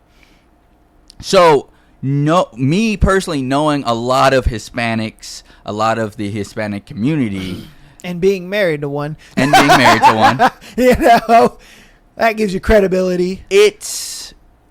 And in all honesty, I don't really give a fuck about saying this. It's just been announced onto me that a lot of Hispanics really just don't give a shit You know what I mean? About their kids? About life in general. You know what I mean? Oh, really? The idea is, yes, you have they're very hard fucking working. You cannot take that from any Hispanic, right? They will work to the fucking goddamn bone. But once any other bit of mental stress is put onto there, and granted, right, you could say the same about the black community. Once any other mental load is thrown in there, they fucking throw their goddamn hands up. You know what I mean? And so the idea is, from what I took from what was going on with Celeste, is she was a troublemaker. She was giving her parents too much of a goddamn headache, and they were just kind of like, dude. Yeah, she ran away from home motherfucker, like, stop being annoying. And she was like, I'm running away. You know what I mean? Yeah. So they were like, they kind of didn't give a shit at first from what I took from the stories. Like, they're like, dude, she runs away all the time. It's kind of getting fucking annoying at this point. Like, you know, she ran away. And then they were like, yeah, she didn't come back this time. What's going on? And so then they started like, oh, fuck, dude, she's dead, you know? And I just see that as a problem in the Hispanic community. Whereas you guys talk a lot about family, you talk a lot about loving, you know, other Hispanics, you talk a lot about not causing issues, and yet and still the same things that cause your family issues is a lot of the stuff you try to deny or not really face. You know what I mean? So in my mind, what really happened is they had this troubled child, they weren't paying enough attention to her, and she fucking ran away with this guy. Yeah, and she got found that attention, huh? She found that attention, got killed. You know what I mean? Because she had no other dreams and aspirations, right? She probably was made fun of from a very young age for having feelings, for having emotions, for having dreams.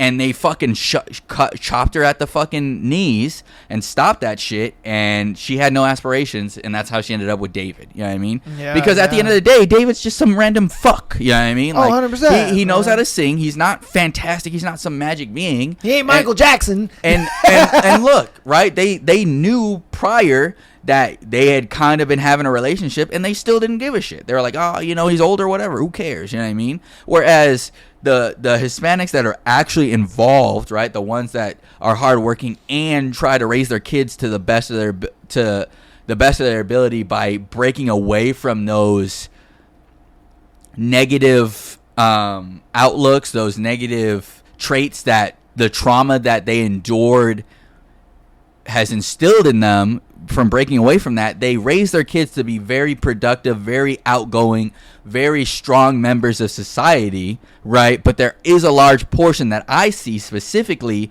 and you guys can fault me all you fucking want, but I talk to a lot of people on a day-to-day basis through sales, and the amount of people that I speak to that are like, you know, they fake not speaking English, or they put on this show of like, I don't know shit, or they put on the show of like, oh, my family will be fine, whatever, right? And I don't really like to bring it back to my profession, but at the same time, it's like, if I ask you straight up, like, dude, what would happen to your family if you passed away, right? You're the breadwinner in your family, yes? Then why do you not have some protection in your family? Well, I'd be dead, so I don't give a fuck. It's like, how can you as a head of the household, or even a large portion, because the females are a huge part of the household as well, right? They do all the cooking, the clean, like they legitimately, religiously do all the cooking, the cleaning, the organizing, the maintenance, all that shit on the back end while their husbands are at work.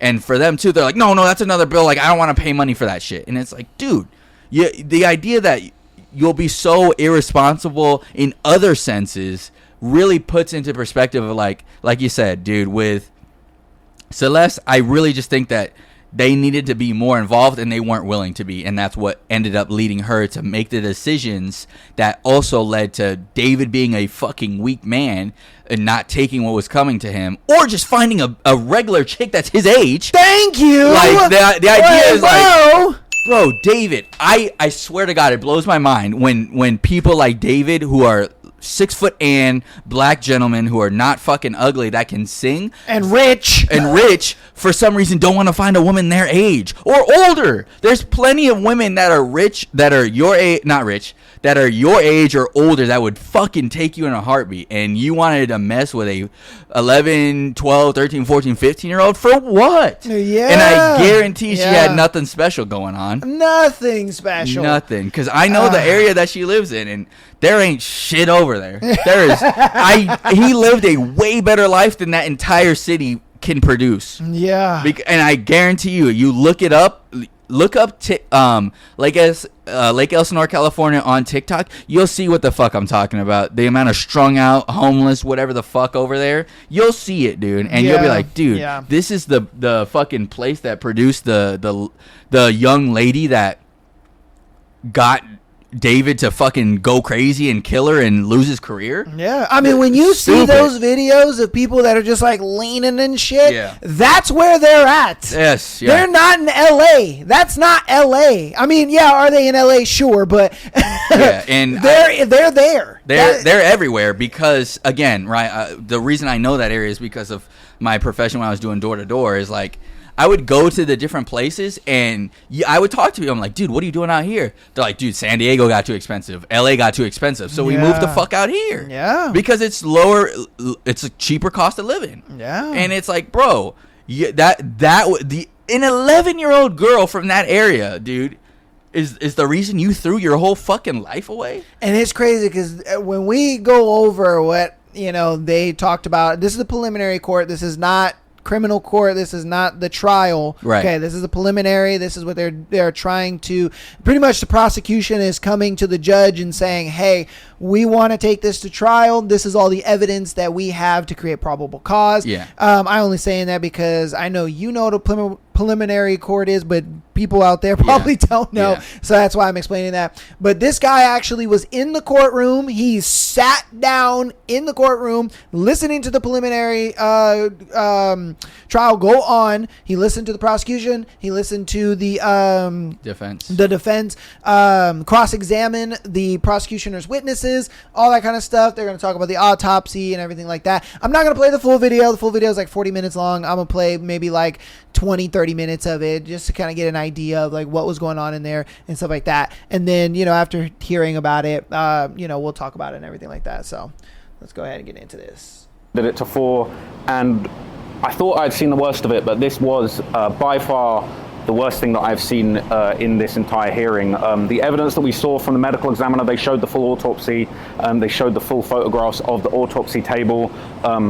It pains me to have to say this, but I'll just tell you straight exactly what it was, and it's a trigger warning in case you don't want to hear anything graphic, but they put together the body back together again in one piece. They took the severed torso and head, the limbs, the legs that had been cut into 4 pieces, the arms that had both been cut off, and rearranged them on the autopsy table. Now, what was really, really sad about that is it just showed you it really gave you an appreciation of just what an awful state Celeste had been left in by the person that did this to her. Now, I think that what was really, really heartbreaking was when you're seeing these horrible, horrible images a few days ago of liquefied remains in a bag, you're seeing, severed limbs piled up in a trash bag. It's very, very horrible. It was horrific and just traumatic to even see. But it felt she'd been dehumanized. She'd been cut into pieces. She was no longer a full, whole person. But when everything was put back together on that autopsy table and we could see her as one being, as a person, not as a bag of, I'm not even going to say it, but not as a bag of matter, but as an actual person with arms and legs and a head laid out on a table, it really, really became real. I was honestly shocked.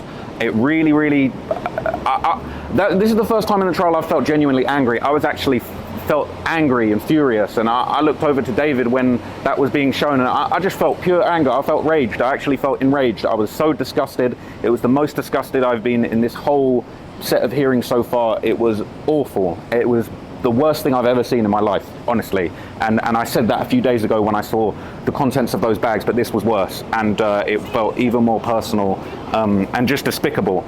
So what we then heard was kind of a back and forth with the medical examiner, and I would say that David's team were using some absolutely desperate tactics. They're trying to kind of go down this line of questioning. They're like, oh, maybe Celeste stabbed herself. Absolute nonsense. David's defense are absolutely flailing, and David even looked pissed off at his defense because they were doing such a horrible job, to be honest with you. They're probably doing the best with what they've got, but when you see that stuff on screen, the last few straws that they're clutching, minuscule, okay, very, very tiny straws that they're clutching on that really don't have much juice in them at all, if that metaphor makes any sense. But anyway, I'll kind of break down everything to you. At the start, David came in with good energy. I'll tell you what, that didn't last very long.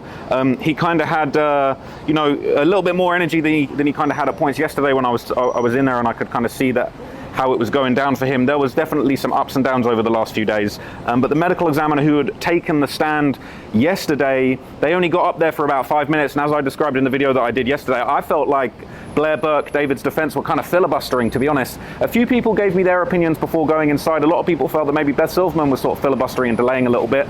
The main head district attorney was kind of nearby and watching, and some people thought, oh no, maybe she was kind of showing off and, you know, trying to run circles around the defense to show off to the main DA. I thought it was Blair Burke that was really filibustering and really just trying to push back the full medical examiner testimony into today, which is what ended up happening. But anyway, I've got much more to drink today, and rather than yesterday's video, so I will be able to talk much more clearly and with a lot more energy. So basically, I'll run you through kind of everything that was said. And basically, they kind of went back and forth with the medical examiner. It started off with Beth. I'll tell you what, I'm gonna hand the camera off to my trusty helper right here. You got that? Yeah, all good. Cool. So basically, from here, we kind of heard this testimony about he basically said a lot of things that there were a lot of things that he could say and a lot of things that the medical examiner couldn't say.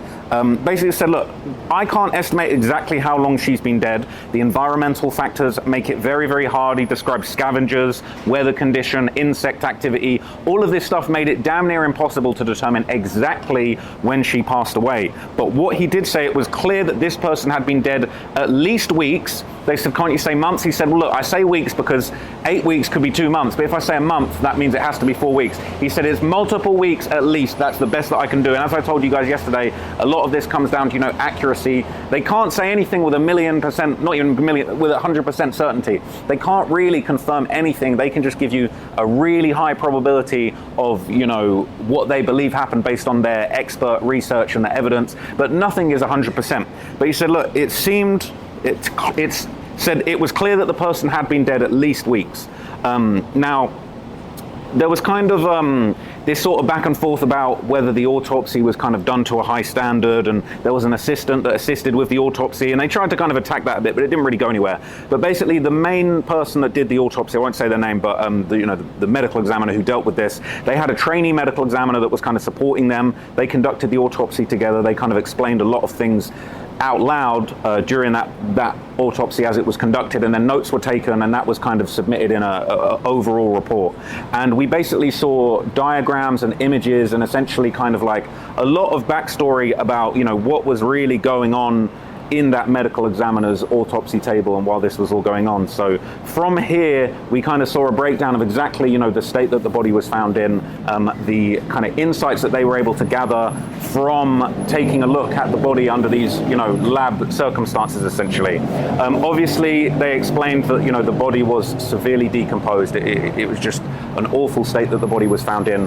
The medical examiner basically explained later on that, you know, they've done thousands and hundreds of autopsies like this, but to actually see somebody in this state that was this severely decomposed and dismembered, that was very rare. And he couldn't say the exact amount of times that he's dealt with situations like this, but he kind of, it sounded like, you know, it was definitely under 50. He said 25 perhaps. Was it 10? He said he couldn't say for sure, but it sounded like this was such a serious, awful state that the body was found in that there was very little reference points that he actually had as far as not many cases or bodies that he's found in this condition in his previous career experience. And everybody in the courtroom was just kind of impacted just by the horrific state that Celeste's body was kind of found in. It was just awful to even see that the medical examiners were having to deal with this situation that had been created by whoever was responsible, which we're trying to get to the bottom of through this hearing and eventually probably a trial.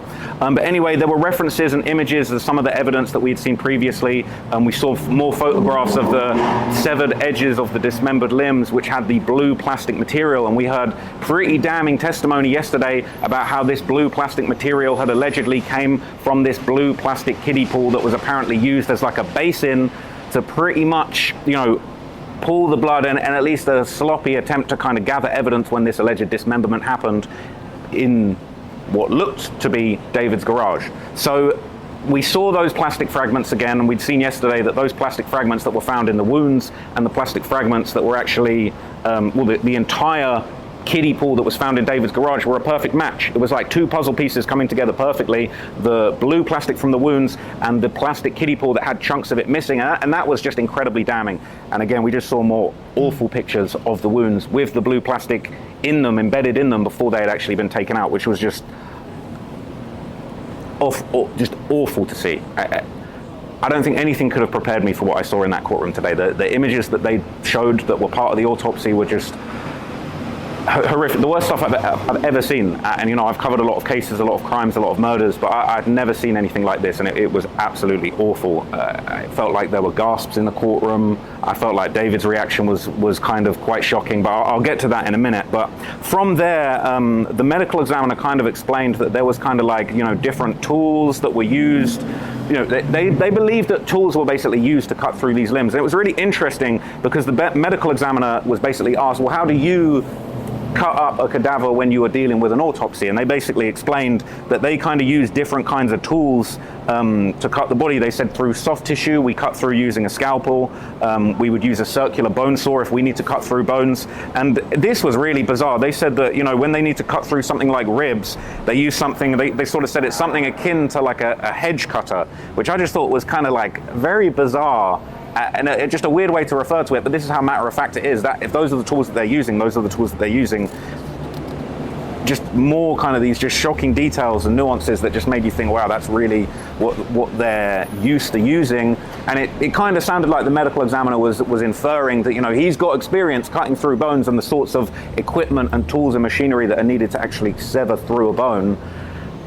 And he was given that expert opinion. He said power tools are the only thing powerful enough to cut through bone. There's no way that you could have done that with a knife, or, you know, they didn't put any other kind of theories forward, but they basically said it had to be power tools. We can't say what. They didn't say it's a chainsaw. We didn't say it was definitely this product or that product, but pretty much just said outright, has to be power tools to cut through the bone. That's the only thing that you can do. And this is somebody that cuts through bones for a living as part of autopsies. So it was, you know, he was extremely professional. He was clearly an expert, and he really knew his stuff. So it was very interesting. So we've kind of gone through some of that. We haven't really gone through any of that evidence yesterday, but things kicked off very quickly because the medical examiner had already taken the stand and been sworn in right at the end of yesterday. So it pretty much just went straight into his testimony, and you know, he kind of continued on from there. Now, there are a few interesting little pauses. There were kind of a few interesting little pauses because it seemed like Beth Silverman, the deputy DA, had actually kind of misplaced her phone at a certain point. And what was kind of strange was that she was very calm and cool and collected about it. She was kind of kicking ass yesterday. 2 people got kicked out of court. I heard that actually maybe a 3rd person got kicked out of court that I didn't even see. So we kind of saw that play out. We saw Beth kind of being, you know, a lot nicer today, even though she'd apparently misplaced her phone, or the phone, I suppose you'd be concerned that someone had taken the phone. But basically, she kind of, she joked before they kind of proceeded, like, oh, can somebody use their investigative skills to, you know, find out where my phone is? So she wasn't taking that too seriously, and she did turn around and actually speak to Celeste's family lawyer and ask how the family were doing very respectfully, which was kind of definitely different to what we had heard previously, where she was kind of admonishing him for, you know, sticking up for Steve Fisher when he was getting thrown out the day before. She said, I'll pull your badge, but she was kind of being cooler with him today, which was interesting.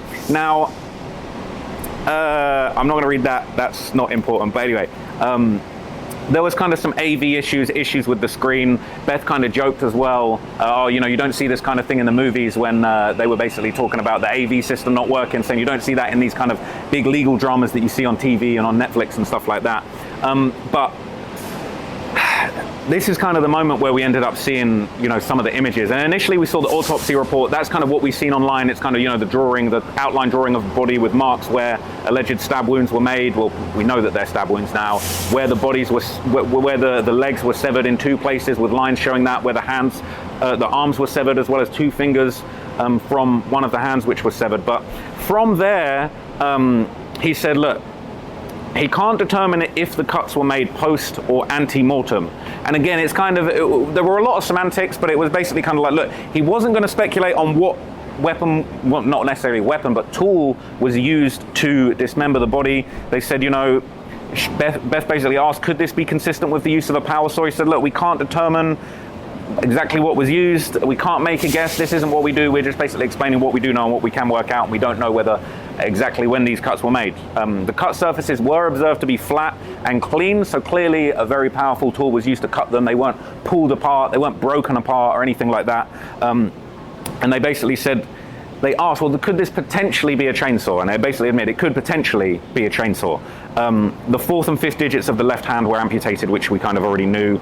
There was kind of similar cut surfaces to all of the limbs, so it sounded like it was probably the same tool that was used to kind of cut the body up. And they were actually uneven. They kind of observed that it definitely wasn't possible that it was a straight cut through both legs. One leg's cut was higher than the other. The arm cuts weren't perfectly even, and then even the second cut to cut the severed legs into 2, they weren't even too, so it did seem like this was one at a time that these cuts had been made.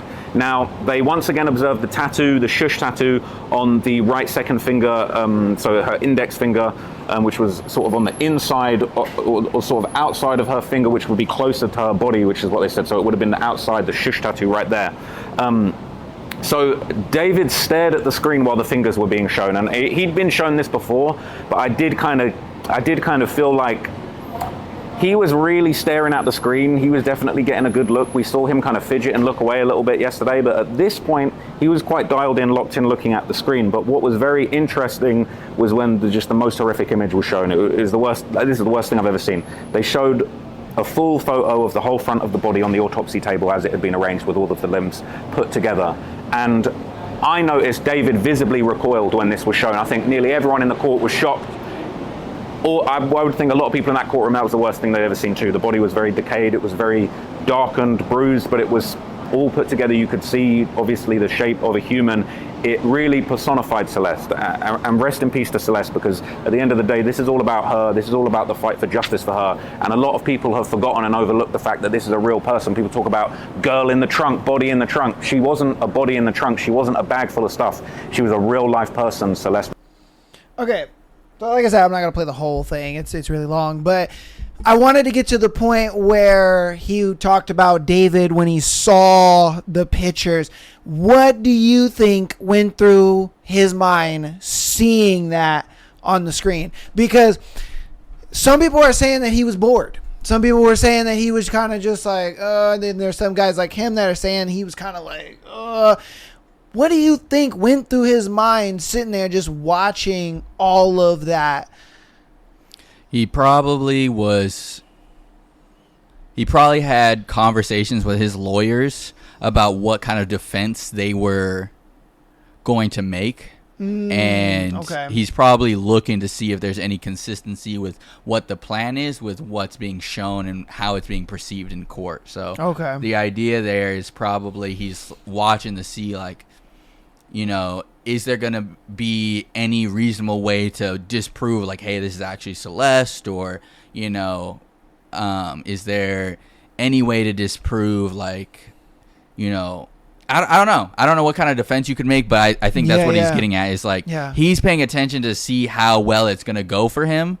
And with him getting, like, disgusted and whatnot, I mean, I think any human would be disgusted with a body being chopped up and rearranged and decomposed and put in front of you. So, like, obviously on the screen, but the idea still is... I mean, I asked that because it's like, he was the one that did that to her. Yeah. You know what I mean? So it's like, if you weren't disgusted by the fact that you stabbed her multiple times, you cut her up and put her in a bag, if you weren't disgusted at that, why the fuck would you be all of a sudden disgusted at seeing your work? I think...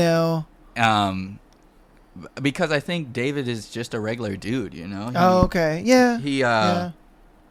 He probably did that in a heat of passion or like in a state of lunacy, right? Was like, dude, you know, in the time he was like, I'm just so determined not to get caught. Like, you're not gonna take this from me, whatever, right? I don't know if that's what he said. That's just like what plays in my mind. Of course. He stabbed her and was like, dude, you know, if I chop her up and get rid of her, that should be easier to try to get away with, right? Yeah. And hence why he probably like cut the digits off of like the shush tattoo and was like trying to make it very hard to identify the body. Yeah, you know very what I mean? indistinguishable. Indistinguishable. Yeah. And then so from there, after all that had transpired and like all this time later, he's like been thinking about it like, dude, I really did that, you know? And then when it showed up on the screen, he's like, dude, that's what I did, you know? And that in my mind is like after all that adrenaline and, you know, lunacy wore off, now he's like, fuck, dude, like, damn, you know? And for you just like,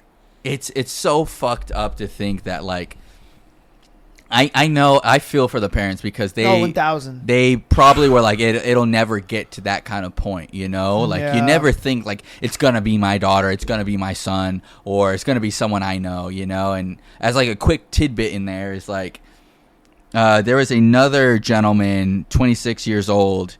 He recently was killed by ICE, right? And again, you know, say what you want about ICE. I don't agree with what the fuck their little tyrant rampage they've been on. But the idea is, again, you just never know what's going to fucking happen, right? That I speak to young people as well in my line of profession, and a lot of them are like, yeah, I'm healthy, I'm safe, whatever, yada, yada, right? And I'm pretty sure that dad, right, because he was a 26-year-old dad, thought he was fine, he was safe, nothing could happen to him, right? Yeah, I'm so he young. definitely wasn't expecting to be shot to death, right? Yeah. And lo and behold, ICE killed him. Now his 3-year-old daughter has no dad, right? Yeah. And it's the same thing here with like Celeste is like, you know, she like the parents are probably like, you know, she's just running amok, figuring herself out or whatever they're thinking, you know, and they're like, you know, I'm just kind of tired of dealing with it. But never in their life did they think like, you know, my daughter's not going to come home. She's going to be cut up. You know, that sort of thing, right? So it really just, in my mind, really hits home to what I do, because not only does life insurance help in those kind of situations, it then takes off some of the burden of like, you know, the GoFundMes that they have to raise and like the other hardships that are involved with not only some fuck shit of like this murderer is out there now still alive and he did this to your 15-year-old child, but now the costs that are involved with like lawyering up, trying to figure out the facts and trying to, you know, pay for everything that's going to be this long drawn out process is now also going to be would be taken care of by a company like mine that I work for. You know what I mean? So the idea there is just like, dude, in my mind, I just really am focused on the idea of like, as a responsible member of society, you never know what could happen.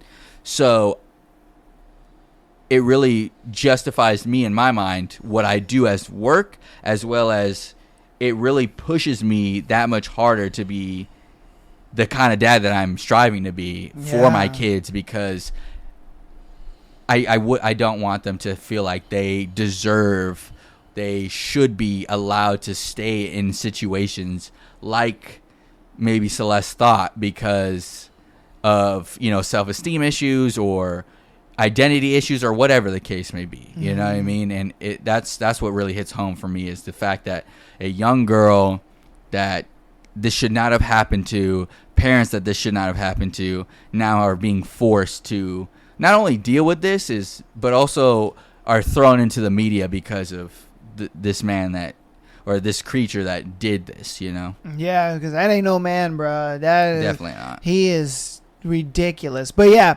I wanted to get your take on it because, you know, you being a dad, this is something where it's like I try to choose these types of scenarios and these types of things to talk about because like we always say, there's a lot of parents that are just missing the mark, man. And those parents that aren't missing the mark, dude, they hear this and they're just like, damn right. You know what I mean? And obviously they're doing their thing. But it's just like, I think there needs to be more of that. There needs to be more of like somebody who is a parent talking to other people who are parents and kind of like putting a mirror up to them and being like, yo, dude, this is the fucking dumb shit that you're doing. And if you don't straighten up what you got going on, this is what's going to happen to your kid. Yeah. This is how your kid is going to act. You know what I mean? And then by them acting this way, this is how they're going to end up. Yeah. You know, it's crazy to me. And that's why, like I said, I'm no dad, you know, and that's why I try to bring you on as that person that can speak to that, because you know what it is. Yeah. You know what I mean? And so, you know, I wanted to talk about that, and I'm glad that you were able to give your 2 cents on it and everything, because again, to me, just hearing all this stuff, I'm not even a dad, and I'm just like, this is fucking insane and nuts. So yeah. All right. We're going to get into this scenario or this video that you had sent in.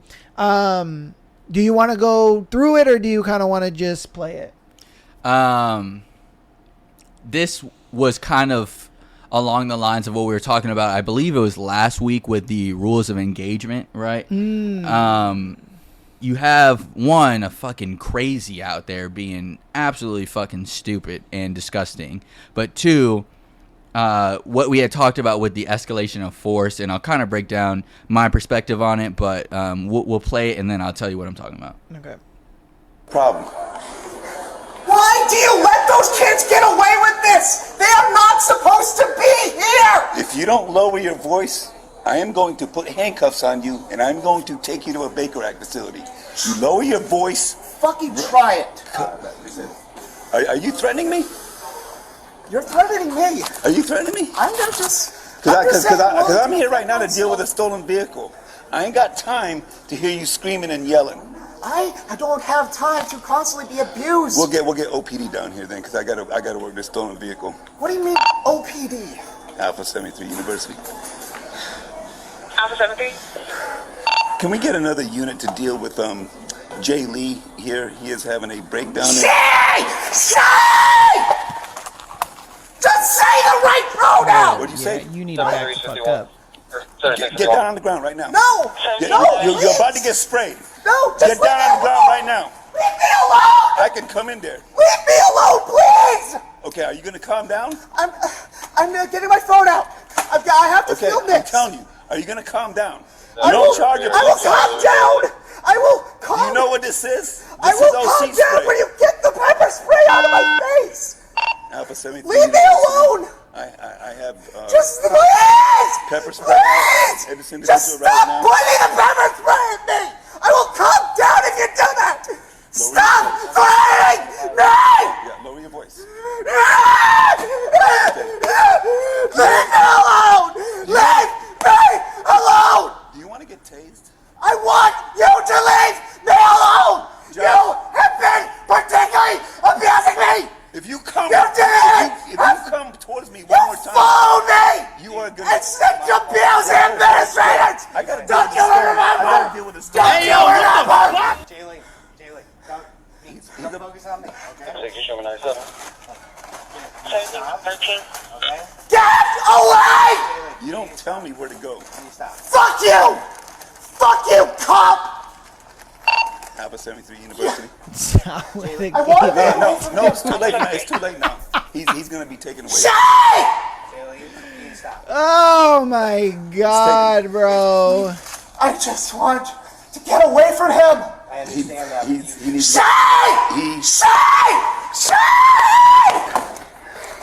I'm gonna spray him. No, please don't spray. Don't say him. Her. Okay, her. I'm gonna spray her. Thank you. Put your hand behind your back. No. Yes. What's the problem? All right. So again, rules of engagement here. You know, cop walked up, was like, "Yo, what's been going on?" That thing, he started screaming. Well, actually, they were there for something else. He had said that he was there for, I think it was they got broken into a car or something like that. Right. Yeah. Yeah. But either way, he was like approaching, trying to figure out what's going on. Right. walking into the scenario, that thing started yelling. Yeah. Which is from impediment. There, yeah, impediment. He then stops and is like, yo, dude, if you don't calm down, because, again, you just never know what's going to happen, right? Cop assessed the situation, was like, dude, it's just fucking stamping his feet, whatever, right? Pulled out the pepper spray when he started escalating. And then from there, after, like, he realized, like, this is probably not a threat. It's just a fucking thing throwing a temper tantrum. Put the pepper spray away, right? It's the same exact thing with that sort of line of rules of engagement does still apply to weapons as well, right? If you have someone that pulls out a knife, you make ready. You don't aim, but you make ready, right, in case they do attack. If they throw the knife away, then you then put your firearm away, right? As well as with a gun, even if they make ready, which is, if you don't know what make ready is, it just means you draw your weapon and put it in a particular weapon where you could present and start firing. But even in the instance of someone making ready, you make ready. Once they aim with intent to fire, then you aim intent to fire, and then once fired upon, you fire back, right? But I wanted to bring this up because it's just another thing of, like, one, again, we have absolutely lazy parenting going on here. We have fucking, I don't know what you want to call it. I'm going to say he because, right, it's a he. I would have said it just. But you have this, I think, gentleman here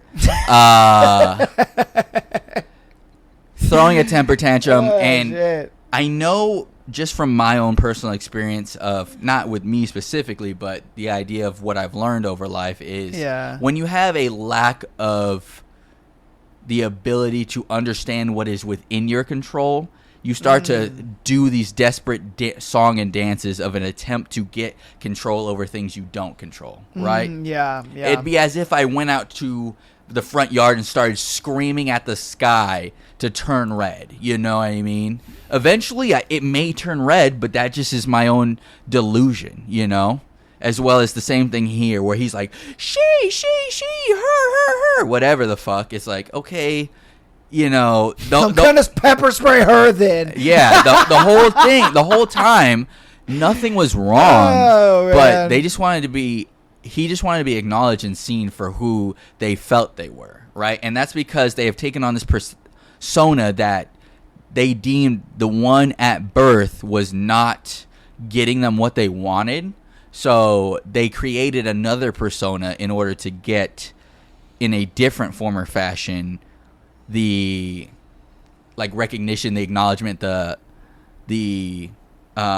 recognition and acknowledgement that they wanted, right?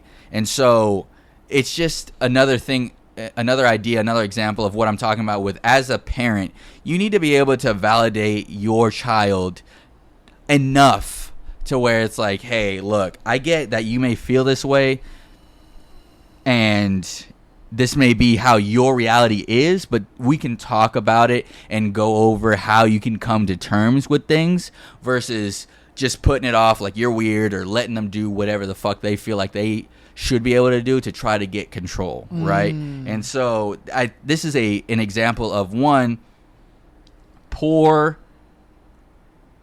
lack of self-emotional regulation, lack of solidification and self-identity, to where they now are, what I'm getting at is they just don't like who they are so much that they're trying to project this other way, because they know that they can get away with, like, if I throw a temper tantrum, if I say I'm a her, no one can say I'm wrong, and no one can say that they can't call me that because this is what I'm requesting. So again, this is all little short forms of, I'm going to try to take back control for an identity that I want to be perceived as through this means, right? It's as if I would sit here and be like, you know what, I'm a girl now, and if you say anything different, you're wrong, because, again, they just use these nuances to gain control in the situation. Because what do these people do? Like, oh, I'm a girl. Well, what defines a girl? Well, XYZ. The normal constructs that you guys agree with socially are incorrect because it's whatever I perceive. You can't tell me my perception's wrong because that's all anyone ever does is use their perception to regulate whether or not reality is real or not. And from there, it just becomes this battle of control. Whereas you saw at the end, they were like, it's she. Okay, well, I'm going to pepper spray her then or whatever, right? Okay, thank you. Shut the fuck up immediately. You know what I mean? Because all they want is some form of recognition and control over their own identity. You know what I mean? Yeah. So, to that point, raise your kids better. To the rules of engagement point, yeah, I mean, it's pretty self-explanatory. It may not be ideal for your own health, right? But as the responsible authority in America or in any situation, it's set up that way so you don't make a mistake and you end up hurting someone maliciously with like, I guess, ignorant intent. You know what I mean? So Yeah. I mean, look, I understand. I think the cop handled it perfectly, with a like irrational individual. I mean, look, you also got to understand, these people deal with the worst of the worst people every single day. Every single day. They go to work like, yup, gonna go deal with the worst of the worst. And so, a lot of times, man, I don't blame a lot of cops for being extremely like antsy with a lot of individuals, just for the simple fact of like, I don't know what the fuck they're gonna do. You know what I mean? A Mexican dude almost stabbed me yesterday. You know what I mean? Because I let him get too close. A black dude tried to smash a beer bottle over my head or whatever. Like, you just got to understand that they deal with the worst of the worst people all day, every day. And the fact that they do, yeah, dude, they're gonna have a bit of their biases. They're gonna have a bit of their preconceived notions. They're gonna break that like rules of engagement every once in a while, just circumstantially, and then also their track record with their time in the service. So it's like there's a lot that plays into it, and that's why I say the rules of engagement, yes, they're there to protect citizens and officers alike, but at the same time, when you're dealing with the worst of the worst people all the time, you don't know what to expect. So like this person, he realized, dude, you're not a fucking threat. Like, let me just, get another officer in here and we'll just overpower this thing because obviously it can't do anything to us, and that's what they did. But, in the situation of last week where this was completely different, I mean, there was a gun involved. There was, a situation where they kind of walked into it not really knowing the suspect, or not suspect, but I guess the suspect at the time barricaded themselves, into a building, then into a corner. So it just, again, when you're taking it situationally, it's like you can't just go off of like, this is what it is and every situation is going to fall under it. It's like, this is what it is, and then let's take the circumstantial evidence that kind of led up to what then happened. And if it falls within even close to this, then we can say, hey, justified shoot. If it's too far off of it, then it's like, hey, there were other factors that kind of led you to break the rules of engagement, and no longer is that a viable shoot. So that's just how I feel about it when it comes to the rules of engagement thing. But yeah, I think they handled that thing perfectly. Did you have anything else to say to that scenario before we get into the next one? I think they should have beat that thing, but whatever. Oh, 100%. I was like, when are you going to beat it? I was, okay. Again, you guys love calling me horrible. That's why the show is Am I the Asshole? But I was like, pepper spray him. Yeah, pepper spray that thing. I was like, pepper spray him. Fuck. He's like, don't do it. And I just be like, shut up. Shut up. You're already breaking the law by impeding our investigation, bro. Like, shut up. Like, get the hell out of here, man. But all right, whatever. So, it wouldn't be an Am I the Asshole Sunday episode if we didn't have a delusional woman on the show, man. So I'm going to play this video, and you tell me what you think of it. I've already saw the video. I think it's absurd, but I'm like, I got to get the Ricka's take on this shit. All right, here we go.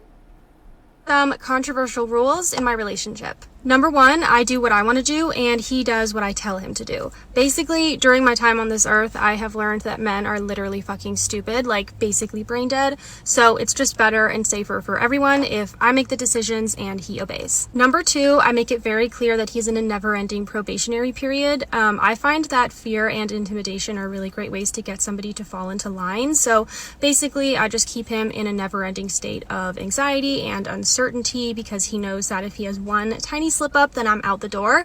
So that just helps to keep him on his best behavior. Number three, he handles all of the household chores and I don't do any of them. This is because he should be deriving all of his happiness from serving me. So cleaning, doing my laundry, those things make him genuinely happy because he's making my life easier. However, for me personally, I get my happiness from going out with friends, going shopping. So those are the things I spend my time doing. Number four, his money is my money and my money is my money. This one kind of ties into the last one because I genuinely don't understand why a man would need money other than to spend it on his wife or partner, so that one's kind of like common sense.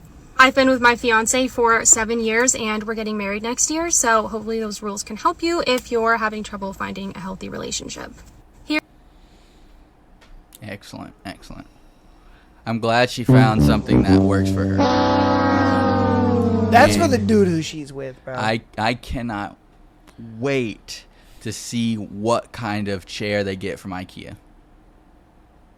Because when she's getting fucked by Nigerians. Yeah, she is going to cuck the fuck out of that guy. Bro, she's already cucking him. Yeah, man. probably. She's probably already cucking him. She's already cucking him. It's like, bro, what the fuck is going on here, man? What the fuck? Like, at first, I thought this was a joke video. I thought she was playing at satire. Like, oh, I'm gonna say what guys say about women so that way they can kind of hear it, and you know, if you hear it from somebody else it might sound stupid. But then it was the ending part where she's like, oh yeah, I'm engaged and me and my fiance do this, and I'm like, bro, wait, what? Like, hold on. you have a guy that does this? Wow. So it still may be satire, you know what I mean? She may have said like, hey, I'm gonna make this controversial video, babe, you know, don't take it to heart. Please don't leave me. You know what I mean? But the thing is why would you let your girl go out and humiliate ritual you online? Why would you do that as a man? That's like saying your wife is like, oh, hey, I'm going to make this video that makes you look bad and I'm just going to post it on it. But it's a joke, though. Would you accept that?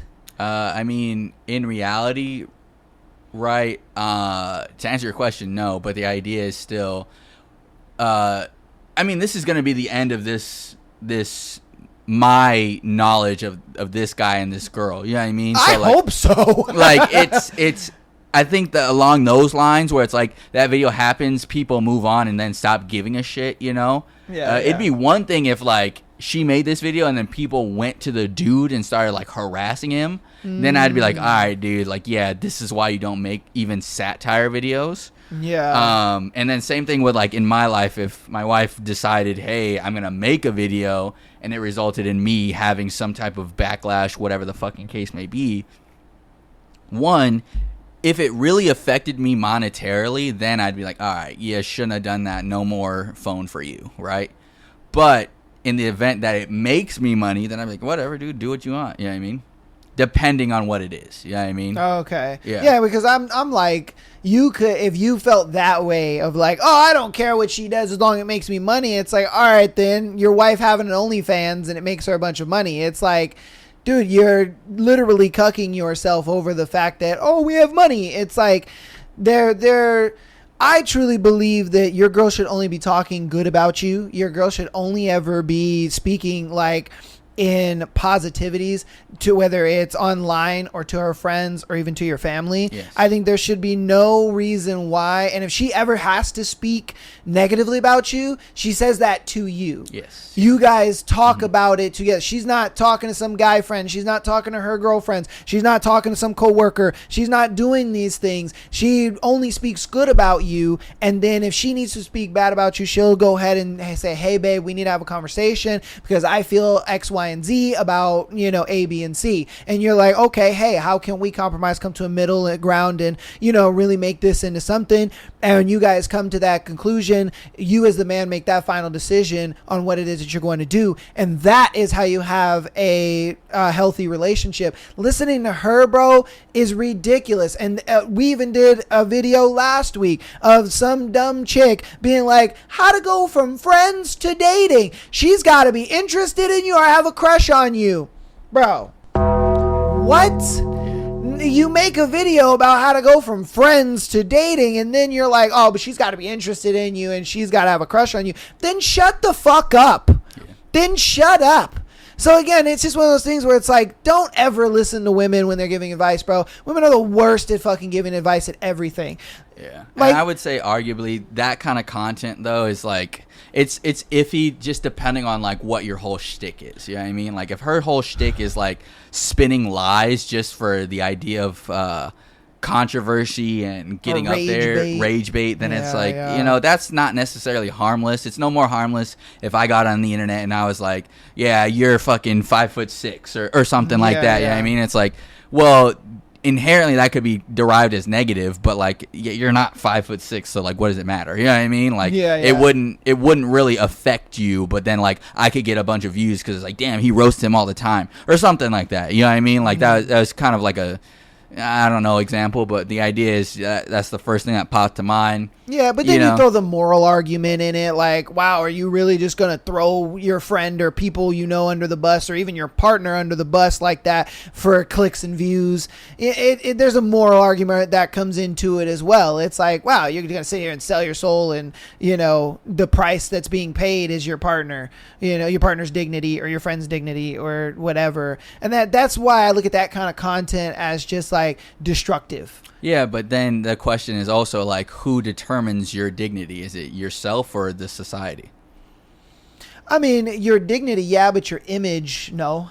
Your image obviously revolves around, and you know, especially. But then your image still is derived mainly from you. You know what I mean? Like the idea of like people, like I mean, we have fucking haters. You know that people think we're assholes, whatever the case may be. Oh yeah, of course. And I mean, we are, but like the idea is still there. Like the image that people put onto you is still not correct. So does it really matter? Well, the thing is you kind of said something that was antithetical to it. You said that we are. So if we kind of own up to what it is that they're saying, like I always say, I'm short, and I poke at the fact that I'm short. So if anybody got in the comments and said I'm short, well, bro, okay. And but even then, if you're saying something that I don't agree to and that is not my character inherently, then yeah, that is slandering my image. Yeah, but then again, it's like, you know, there's people in the comments that probably say like we're gay and do shit with each other. It's like that also doesn't make it true. You know what I mean? I laugh at it. You know what I mean? It's like whatever. Like I'm okay. You think we're gay? That's fine. You know what I mean? Or like it's the same thing where it's like where people are saying. You know, it could be whatever, right? Where it's like that guy's a fucking cuck. Like the people that I call cucks on here are cucks, but the idea is like they probably have seen the episode and moved on, accept their cuckness. You know what I mean? It's not, and even if they don't, it doesn't really affect their image. You know what I mean? It's not permanently planted on them as like a society, you know what I mean? But it's the truth though. See, that's the difference in the example you're giving. It's like we're pointing out a truth that you're not willing to accept. True. The thing is they're pointing out a truth that's not the truth. They can say, oh yeah, Michael and Aaron, they have butt sex all the time. Well, that's not true. But if we read a scenario where you're talking about your girl getting fucked and nutted in by another guy, and we call you a cuck, well, the proof is in the pudding, my guy. You know what I mean? So it's one of those things where I look at it like, if it is the truth and you accept it, then understandable. But if it is a false narrative that you're trying to push, then it's like that's destructive, and it's like a slander on your image. And that's the only reason why I say it's like there's that moral argument to it of like, wow, you're going to throw them under the bus like that.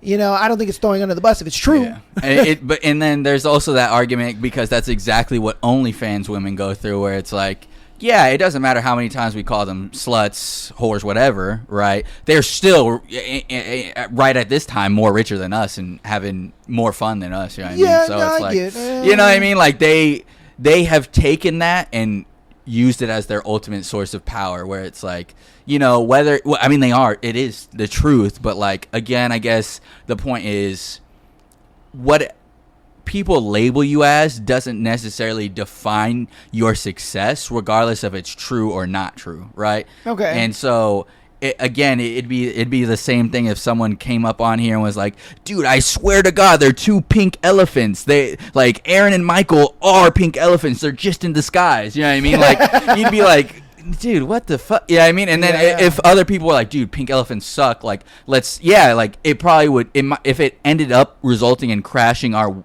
podcast and we went down to 0 subscribers, no listeners, no followers, right? That would be inherently negative, but it still wouldn't stop us. You know what I mean?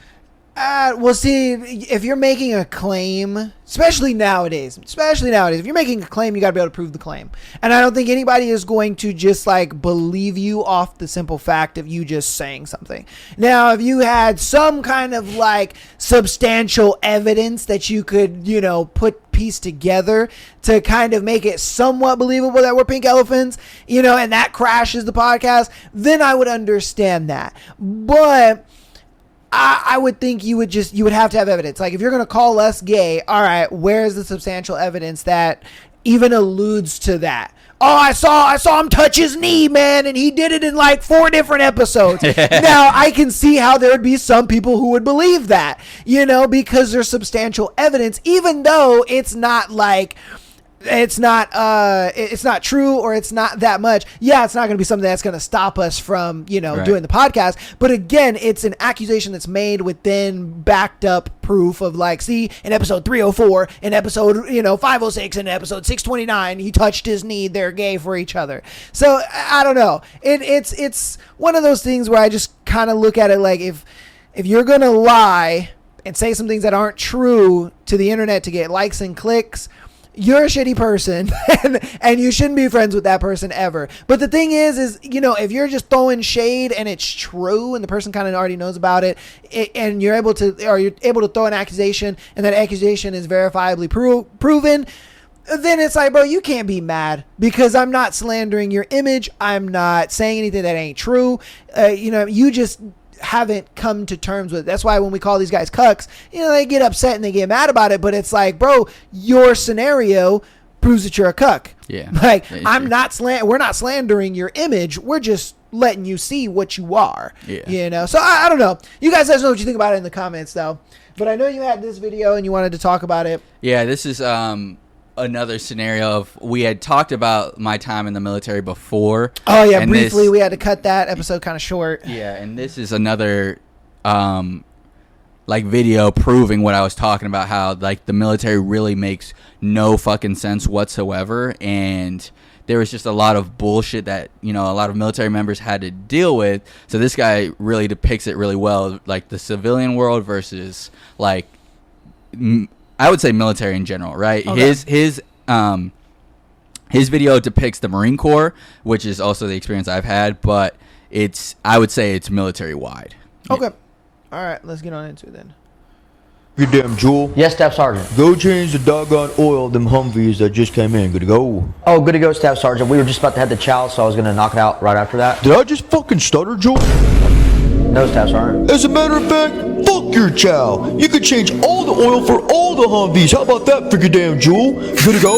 Grown-ass man asking for some damn chow. Imagine that. Hey, Travis. Yes, boss. Hey, can you change the oil on those 2 cars that just came in, man? Okay, yeah, good to go. I was just about to take lunch, so I was going to hit that up yeah, man. Take your lunch breaks, man. It'll be here when you get back. All right, appreciate that, boss. You got it, man. Hey, freaking damn Jewel. Yes, Staff Sergeant? Did you get those travel card charges squared away? No, Staff Sergeant. The Lieutenant Colonel came on deck and I had to show him around real quick. Huh. Well, did I tell you to show him around? No, Staff Sergeant. Then what the hell are you doing there, freaking damn Jewel? Hi, Staff Sergeant. Hey, Travis. Yes, sir. Were you able to finish up those reports? Oh no, I couldn't do that. See, the CEO came on the floor, and I had to show him around. So. Oh wow! Thanks for taking the initiative on that, man. Appreciate Yeah, that. good job. Yes, sir. Hey, good evening, Staff Sergeant. Since it's like 40 degrees outside, is it okay if the Marines wear their beanies? Let's see. Were the Frozen Chosen wearing their beanies? I don't think so. Well, you might want to suck it the fuck up then, there, Jewel. Tired of you asking all these damn questions, there, Question McGee. Would it be cool if we get the Marines some chow for tonight? Where the hell do you think you're at right now, son? 29 Palms, Staff Sergeant. Negative. You're in the freaking damn Marine Corps. Stop fucking acting like there, freaking damn Jewel. Excuse me, sir. Do you have an extra jacket or something? Yes, certainly, buddy. Here you go. Thank you so much. You happen to have any food, man? Of course, buddy. Here you go. Take this. Oh my gosh, thank you so much. Also, here's some change, man. I hope you have a better night, brother. Here you go. Thank you so much. Homeless, 36,000. Hey, freaking damn Jewel. Yeah, so the Be idea there, homeless today. Get your 36K. the idea is, again, like I stated in a previous episode we did, is the amount of bullshit you deal with inherently is a reflection of how well people like you, as well as how big of an ego the people above you have, right? Like we saw in that scenario with the mechanics, is like, hey, like, boss, I'm due for my lunch break, and there are people out there that, like, they get their lunch break taken because some boss is a fucking fool, and they're like, just skip your lunch and then, or take a quick lunch or whatever, right? Or split your lunch or whatever the fuck you want to call it. But it is inherently highly likelier that you will not get an amenity if you offend your higher up in the Marine Corps or in the military in general, right? Like you saw there where it's like, hey, couple different Humvees came in, gotta change the oil. Yeah, I'll do it right after lunch. And he's like, lunch? Did I tell you to take fucking lunch? And it's like, God damn it, dude, there we go again. And it's something that's so minuscule, so minor, so meticulous that you think this shouldn't be a problem, but then it becomes an even bigger headache solely because you affected someone's ego in a way that they did not like, right? And what will happen is they will take that instance, the higher up will take that instance and spin it as you are lazy, you don't want to work, you're not a go-getter, you don't have initiative, all because you said, hey, I just wanted to eat first before I fucking work for hours changing oil over and over and over again on all these different vehicles, right? And it's the same thing with all the other scenarios where solely because you offended your higher up with a very simple scenario or like request or whatever, your life is then 10 times harder because someone that's not going to stay and do the work with you now has deemed it you need to work harder, right? In like the ending scenario where it's like, hey, it may have gone over people's heads because not too many people are familiar with Marine Corps history, but the idea is like, imagine you go to your boss, right? And you're like for you instance, Rig 4, right? You say you go to your boss. Does it sometimes get like cold in your office or whatever? You can. It can, yeah. right? Yeah. Imagine one, you then were like, dude, it's kind of cold. You were like, wait, I can't wear a beanie without asking. You then go to another grown man, ask them like, hey, can I put on my beanie that was issued to me? Like when I first applied to the job, they gave me like a company beanie. Okay. Can I put that on? And they're like, beanie? The fuck you want to put a beanie on for? Actually, back when the company was first founded, they worked outside and they didn't have any fucking beanies. So why the fuck do you think you should wear one? That's and it's crazy. Like, what? And in this scenario, it's like, dude, we're not in the Frozen Chosen, which, right, granted, if you look it up, that's one of the, I don't remember now. It's been a while. Oh, so that's why he said Frozen Chosen. Yeah, it's a battle that the Marine Corps fucking had to deal with where it was very, very cold. Marines did amazing things, yada, yada, yada. They killed a lot of people, that kind of stuff, right? If you look up Marine Corps history, there's a lot of shit where you're like, damn, they were outnumbered how many and they still fucked people up? That's cool. But the point is, it was very fucking cold. This was before they had issued beanies, you know what I mean? So they were like, did those Marines have beanies? No, so you don't get to wear one. It's not even as cold as it is there. And it's like, brother, we're not there. It's not that time period, and they weren't issued that shit. Who gives a fuck? You know what I mean? If it's issued to you, it's like, bro, why issue it to me then? What would you say to your boss if he was like, hey, you can't wear that beanie in here? Dude, I'd fucking walk away and wear it anyway. Like, the fuck, bro? My ears are freezing, man. Yeah. Like, I would take the consequences after that. Like, bro, I'm not about to sit here and freeze for nobody. I want to hear what the comment section would say if you were posed with the idea of like, hey, I'm wearing my beanie to work, whatever. It's cold as fuck. Or like, I know a lot of people work in like walk-in freezers, stuff like that. If you were like, yeah, dude, like, it's required that I wear enough warming layers in order to work in here so I don't die in this walk-in freezer.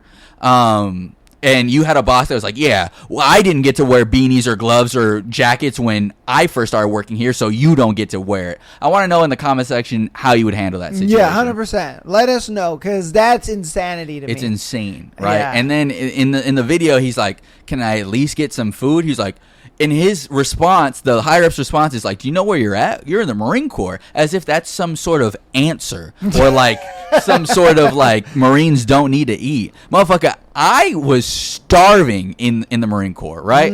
I went into the Marine Corps at 117, and I got out, I think, 145, something like that. You know what I mean? So, because I was just starving the whole time. Because eating food was deemed as a weak quality, and you were looked at as a poor Marine, or like not poor, but like a insufficient Marine if you decided to eat as often as they allotted you to, or if you went to go seek medical attention for getting injuries or mental health or whatever the fuck. You know what I mean? Yeah, we did talk about that. Yeah. I remember, there was a lot of people. There was a girl that said that she had hurt her ankle or whatever, and they wouldn't let her go see the med. Yeah. And then it got worse. And then another, I'm putting my boy on blast, but another scenario is I had a buddy of mine, and this is a very personal story, but it is what it is, because the idea is still, it needs to be said, so there's awareness to look out for your fellow,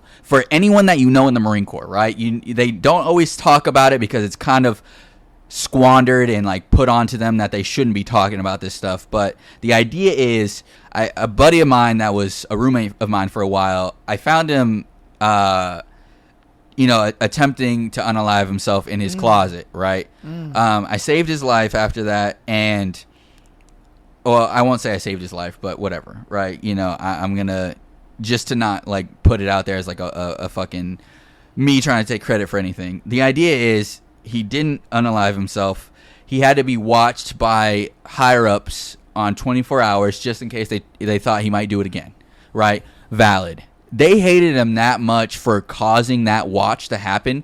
Mind you, this is a watch to make sure someone doesn't unalive themselves. They hated him for causing that so much that they put him on what's called a working party, where it's like, aside from your normal job, right? So your normal job is supervisory, right? Aside from that, imagine they're like, yeah, go paint the curbs in the front parking lot and sweep the parking lot and clean all the windows in my office, in the office around the buildings, and any site that you go on to where you have to like do what you got to do. You also need to fill sandbags in case it rains over there, and put sandbags out for them and paint their curbs. And it's essentially, working parties are just extra work for no fucking reason, right?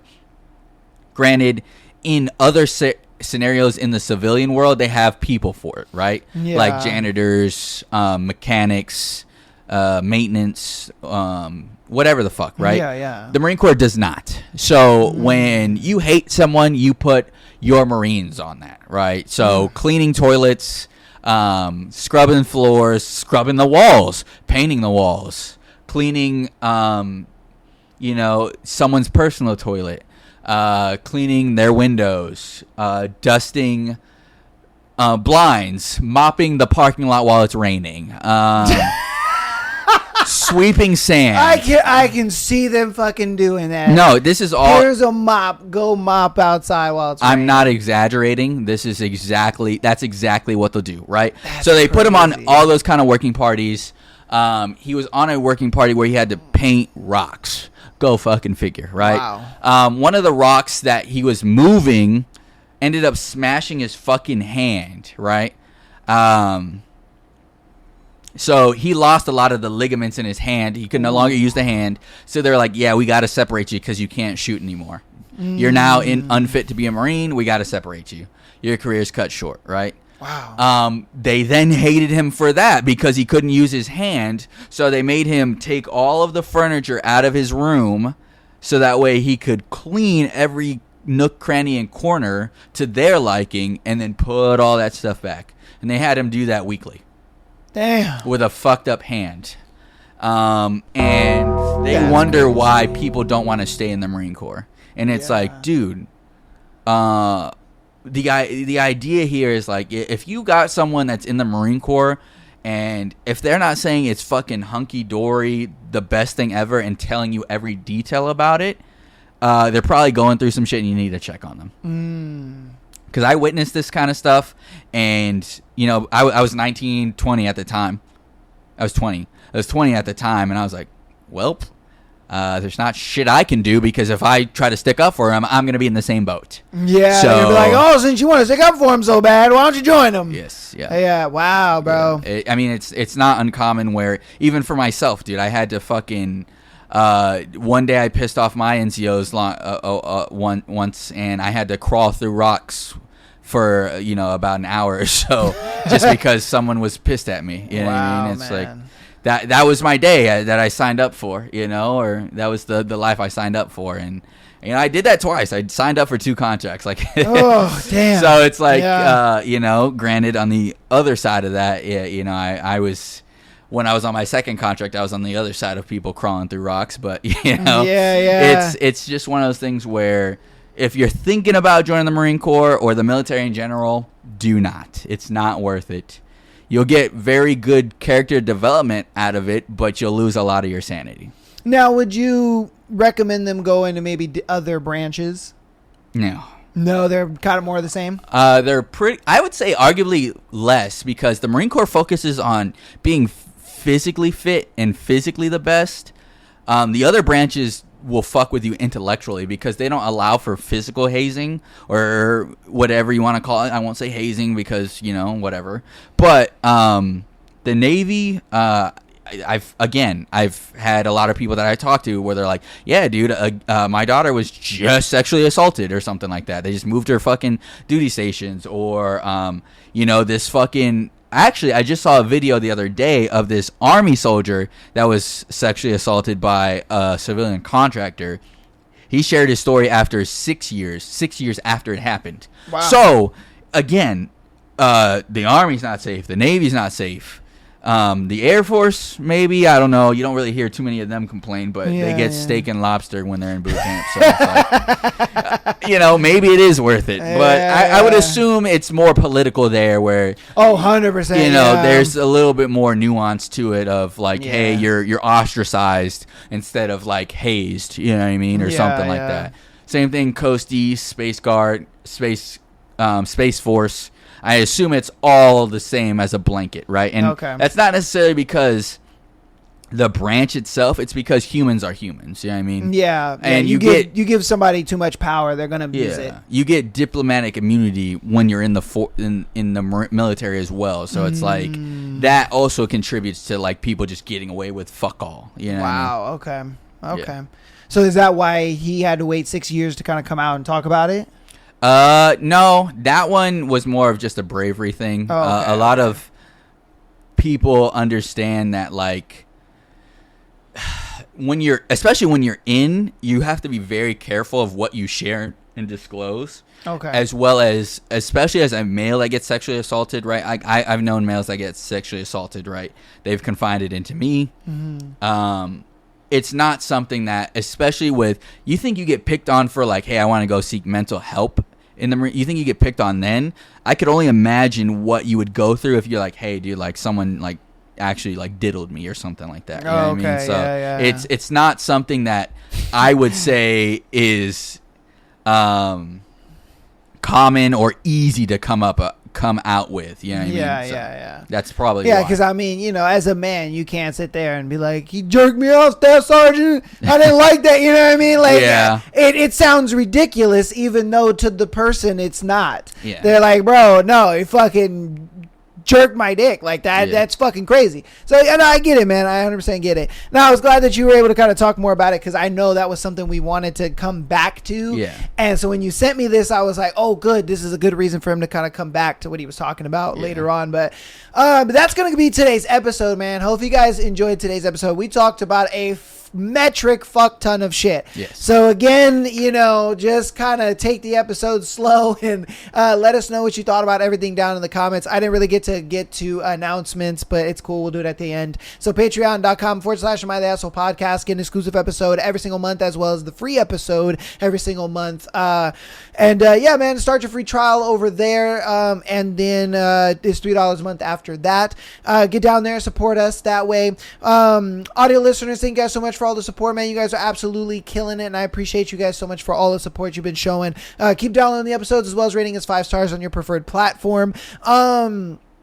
If you want to help out even more, go ahead and follow us on Instagram, TikTok, as well as subscribing on YouTube. If you guys want to watch the Sunday episodes, this episode a entire week before, you can join like these lovely people did for today, and see the episode a week before, and follow us on Instagram. We do that on Instagram. I will try to see if we can do it on other platforms and stuff like that, maybe multi-stream it and stuff, but for right now, it's just Instagram, and we do appreciate you guys so very much for all being here, watching the episodes, everybody who came in live, all that good stuff. So yeah, we love you guys. We appreciate you so much. Follow our boy over here at Michael the Asshole on Instagram, as well as TikTok. All the links are down in the description for that. And yeah. Thank you guys for coming in. Again, you guys are allowed to interact in the chat once you join in on the live stream. You know what I mean? There are some people just coming in, showing support, saying like you guys are awesome, yada yada, that kind of stuff. But if also you guys have like comments, whatever the case may be, we will see and interact with that kind of stuff. Like I have the screen over to my left, and then the Rig 4's got it on his side as well. So like, as we're talking, we're also checking that. So we did this so that way, one, you guys can see it a week earlier, as well as get a little bit of interaction with us as well. You know what I mean? Getting that live aspect of it. So if you are popping in, seeing us, stuff like that, we're not ignoring you. There may be a little bit of a delay, but at the same time, we still will get to you at some point. You just gotta say something other than hi, or like you're awesome, or whatever the case may be. We appreciate it though that you guys come in and yeah. hang out, and then dip out for a little bit. Yeah, for sure. Again, we're gonna be out of here. I'll see you guys on Tuesday. He'll be back on Sunday, and yeah, man, we love you guys. We'll see you all later. Peace.